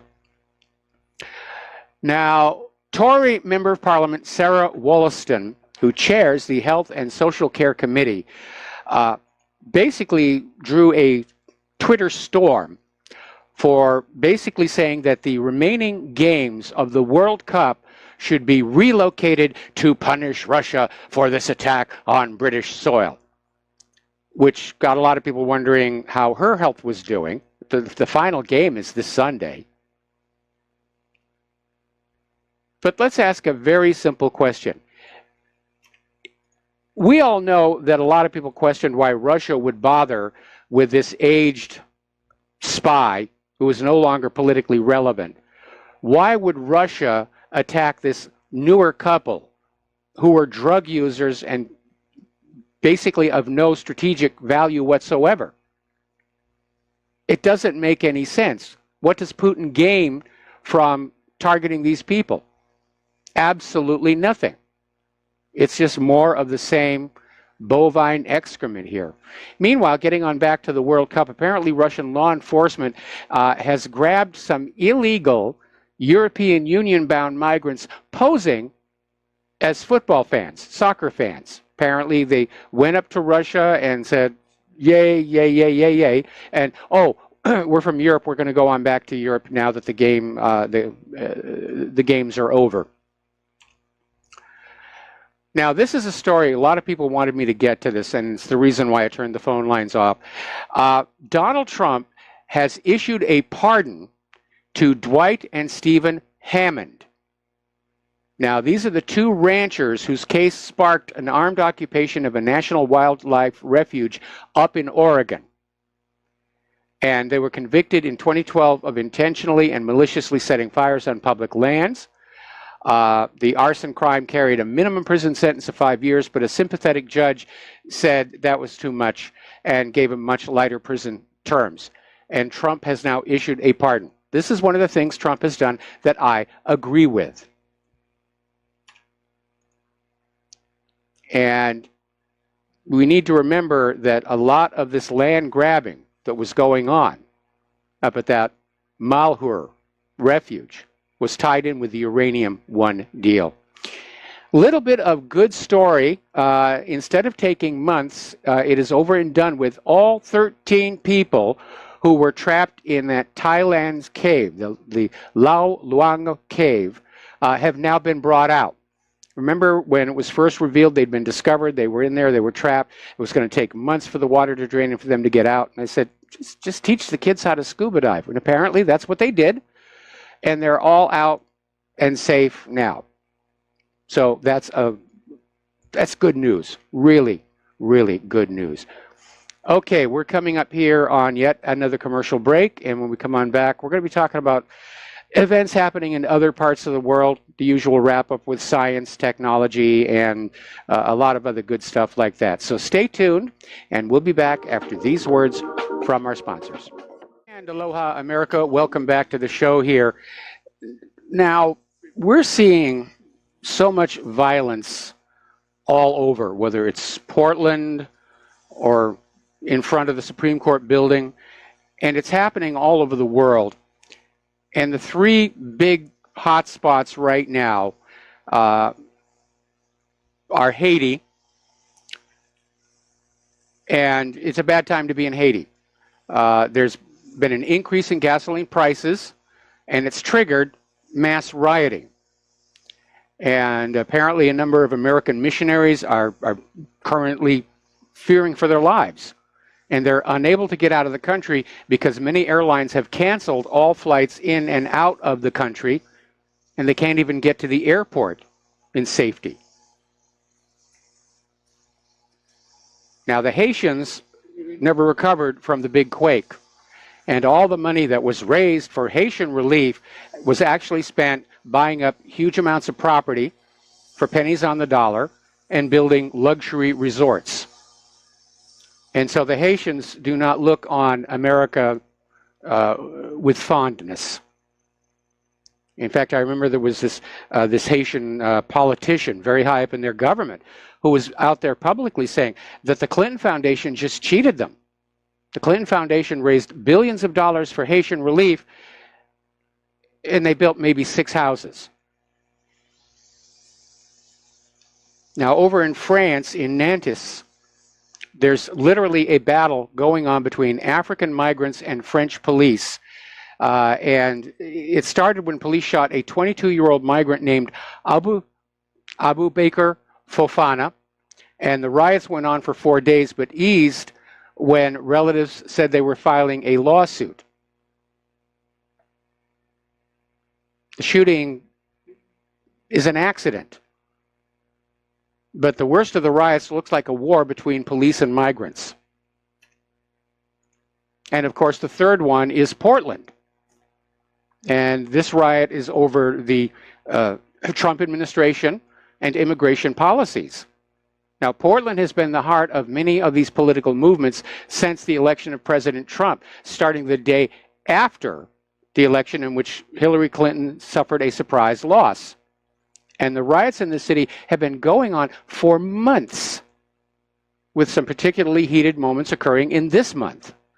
There was a Patriot prayer rally that turned violent when members of Antifa showed up and began pelting them with firecrackers, eggs, and water bottles.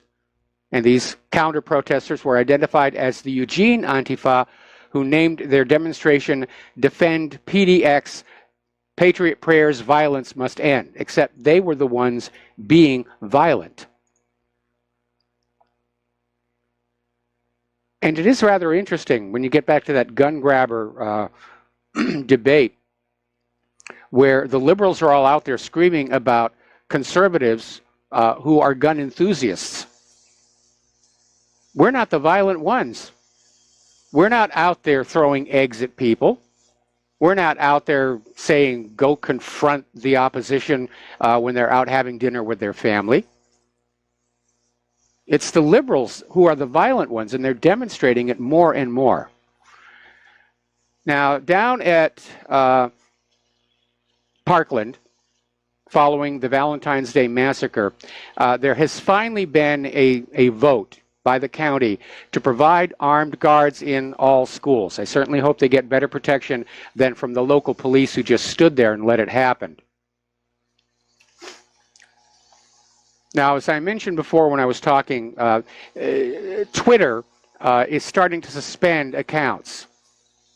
Now, they're claiming they're fake accounts. A lot of people are saying, no, that wasn't a fake account, that was my account. But they basically deleted 70 million accounts, and they took a hit on their stock. Because all of a sudden investors are saying their readership and their reach for advertising isn't as great as we were told. And we're starting to see that across all the corporate social media as they start shutting down YouTube channels and purging conservatives. They're losing advertisers. They're losing money. Turning to the world of computers here, there is a new ransomware out there called GandGrab 4.1. It's a ransomware. And this one is rather unique in that it not only infects modern computer operating systems, it will actually go all the way back to Windows XP and Windows 2003. So they know there's still a lot of XP machines out there. People don't want to go to Windows 10. So the ransomware continues to spread. We know this is a big, big threat to our nation's economy. It's a threat to lives when ransomware gets into hospital systems and encrypts everything, including the patient's records. The patients can't be treated unless the attending doctor or nurse is aware of any reactions they might have to medications. They could give them the wrong medicine.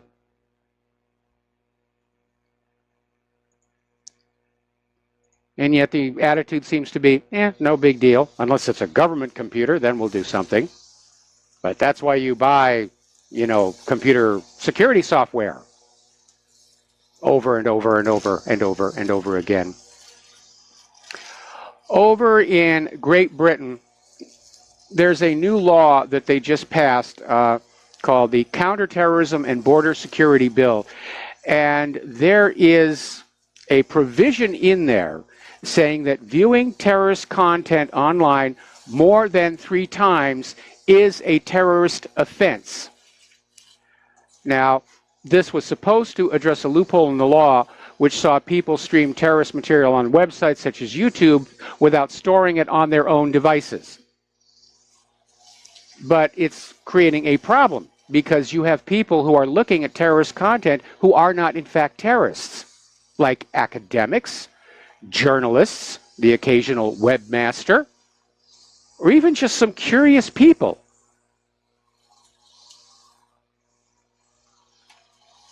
Viewing terrorist material doesn't make you a terrorist. When I was putting up all those videos that ISIS was doing, I was putting them up to expose, they were all being faked.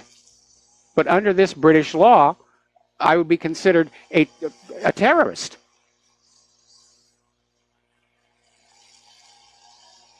And I understand what governments do when they can't do anything else, when they can't solve a problem, just make more laws.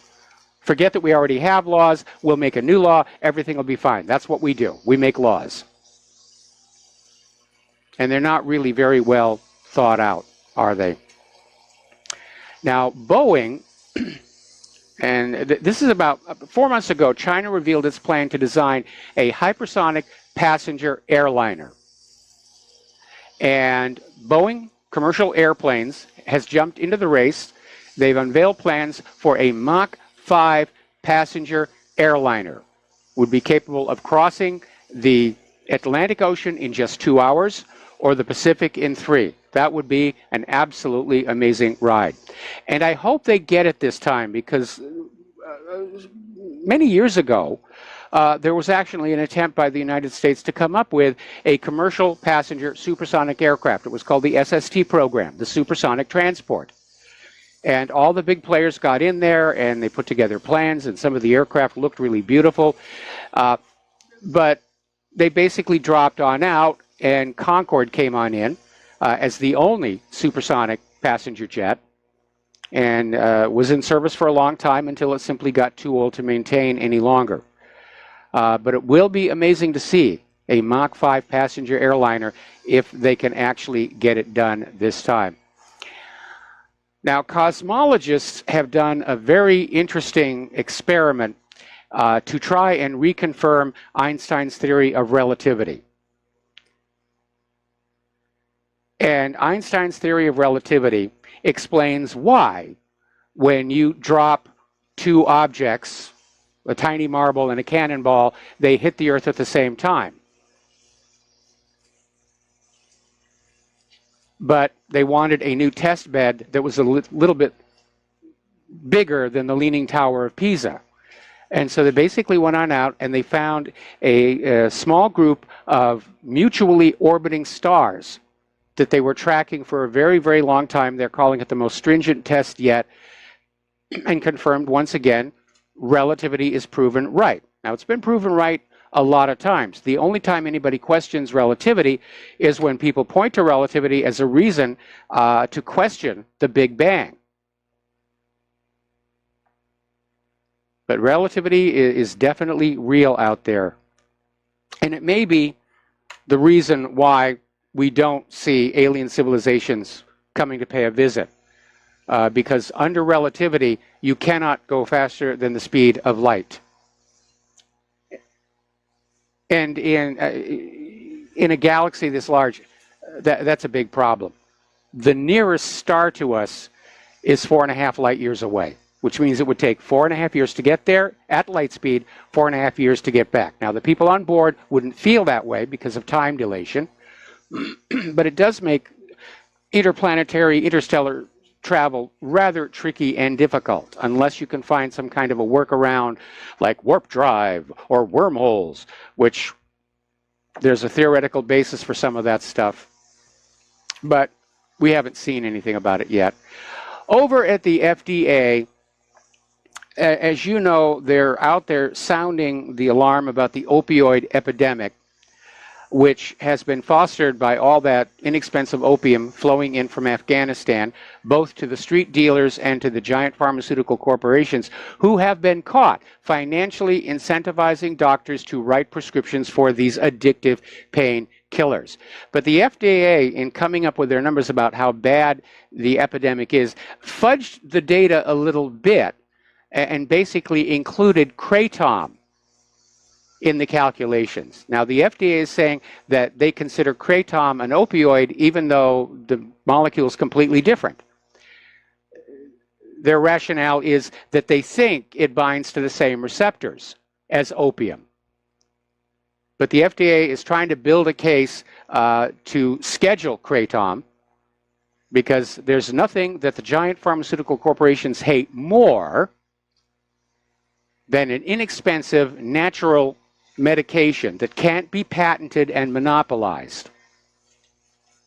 And that's why there's a war on kratom. Got to protect those corporate profits. Now, down in Samoa, health authorities have called a halt to all children's vaccinations following the deaths of 2 toddlers. And at the request of Prime Minister Tulipa, I'm not even going to try and pronounce that. But basically, the situation comes after 2 children, both aged 1, died mere minutes after receiving an MMR vaccination at Sofutu Hospital. And the family posted photos of the dead children on Facebook, and the story went viral around the world. But Samoa has now confiscated all the MMR vaccines and is destroying them. Now, here's a possibility. It may be a batch of MMR vaccine which couldn't be sold here in the United States. Remember when Bayer was making this hemophiliac medication, and they were using blood harvested from prisoners who turned out to be HIV positive, and it hadn't been screened. And so the entire product line was contaminated, and it was illegal to sell that product here in the United States. Did Bayer do the right thing and destroy this medicine? No. They simply shipped it to countries where there were no laws banning the sale of anything contaminated with HIV, and they sold it there. And they gave a lot of hemophiliacs around the world AIDS. But they made money, and that's what makes it good. That's what makes it really, really good. Now, here's an interesting little story. This actually came from CNN. Apparently, there is a new study that was published yesterday. It was done up in Norway, showing that IQ scores are falling and have been for decades. And they're trying to figure out what's going on. They don't think it's genetics. They think it's something in the environment, something that is literally damaging brains in children as they grow up. Gee, I wonder how many mandatory vaccinations they have for children over there in Norway. Interesting question, I think, should be asked. Over in the Netherlands, Dutch police are trying to solve a rather bizarre crime. There's this Museum of Medicine in the Netherlands, and somebody stole a jar of curare from the vault there. And the jar contains a small dark block of the poison about the size of a sugar cube. And they're wondering why somebody would take it unless they're trying or they're planning a homicide. Now, for those of you who don't know, curare is a poison developed by the Amazonian tribes. It is very, very potent. They dip their blowgun darts in it when they go hunting. They'll see a monkey up in the tree, they'll hit it with the dart, and they'll just wait until the monkey falls down and they go home to dinner. And it is very, very deadly. So I think somebody of ill purpose probably walked off with that jar. That's a little scary. Now, over at the space station, or up at the space station rather, a Russian Progress cargo spacecraft launched to the International Space Station basically was able to achieve the rendezvous in record time. About 3 tons of food, fuel, and other supplies. The robotic Progress cargo ship lifted off from Baikonur and docked with the space station. And they're very proud of just how fast it went. And Russia is making a push to have faster rockets as they go back out into space and talk about going back to the moon. Up until recently, most rockets are meant to be as fuel efficient as possible in order to carry less fuel and leave more cargo weight. But Russia is apparently willing to trade off a little of that extra cargo for a little more speed. All right, we're coming up here now on a commercial break here. We'll be back with the last segment of our program after these words from our sponsor. So stay tuned and we'll be right back. Aloha, America. Welcome back to our show. And Sarah Palin is back in the news. And she's back in the news because she got taken advantage of. And this has to do with comedian Sacha Baron Cohen, who's got a new Showtime series, Who is America? And apparently the producers of the show contacted Sarah Palin through a speaker's bureau and invited her to honor American vets and contribute to a Showtime historical documentary. So Sarah Palin and her daughter flew across the country, where Cohen had disguised himself as a disabled U.S. veteran, fake wheelchair and all. And Sarah Palin was trying to be respectful because the guy's in the wheelchair, but as Cohen got more and more derogatory about the military and middle-class Americans, finally it reached a point where Sarah Palin just took off the mic and walked on out. And she's very angry at being duped this way, and I absolutely empathize. But she's calling on Showtime, its parent company CBS, and Cohen to donate any profits from the episode to a veterans group. And Showtime has no comment when they were contacted about the story. That really is very underhanded. And I know Sacha Baron Cohen is very popular in Great Britain, which is his home. I've not had a lot of love for him, except when he did the voice of King Julian in Madagascar, which he did actually do a good job on that.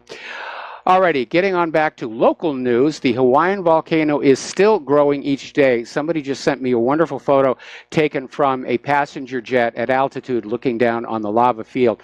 The lava channel coming out of Fissure 8 is now showing some breakouts.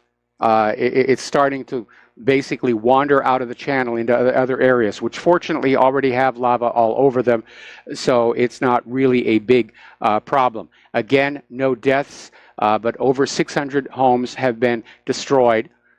Fissure 8 has produced a new cone that's about a little over 200 feet tall and growing every single day. And up at Kilauea, they're still having these collapses of the Helemaumau crater and of Kilauea itself, and they're producing the equivalent of a magnitude 5 earthquake for the people who live in that area. Also here in Hawaii, Hawaii has now banned most sunscreens in an effort to save the coral reefs. And Hawaii has banned certain sunscreens with ingredients which have been found to be harmful to the coral. And that's a good thing to do. And I'll tell you why. I've seen a lot of coral in my travels. And I remember down in Fiji, they were just absolutely dead gray. And we don't need that here in Hawaii. So I agree with this decision. There's the music. Time for me to get on out of here. Stay tuned for John Stadmiller. I'm sure he's got lots of interesting things to share with you. Please take what you learn here and at my website, share it with everybody that you know, talk to them face to face, use email, phone calls. It's time to get off the corporate social media. It's being turned into Hillary's 2020 propaganda machine, and we need to basically just pull the plug on that and their advertisers. Anyway, have yourself a good evening, and we'll be back tomorrow. Aloha, America.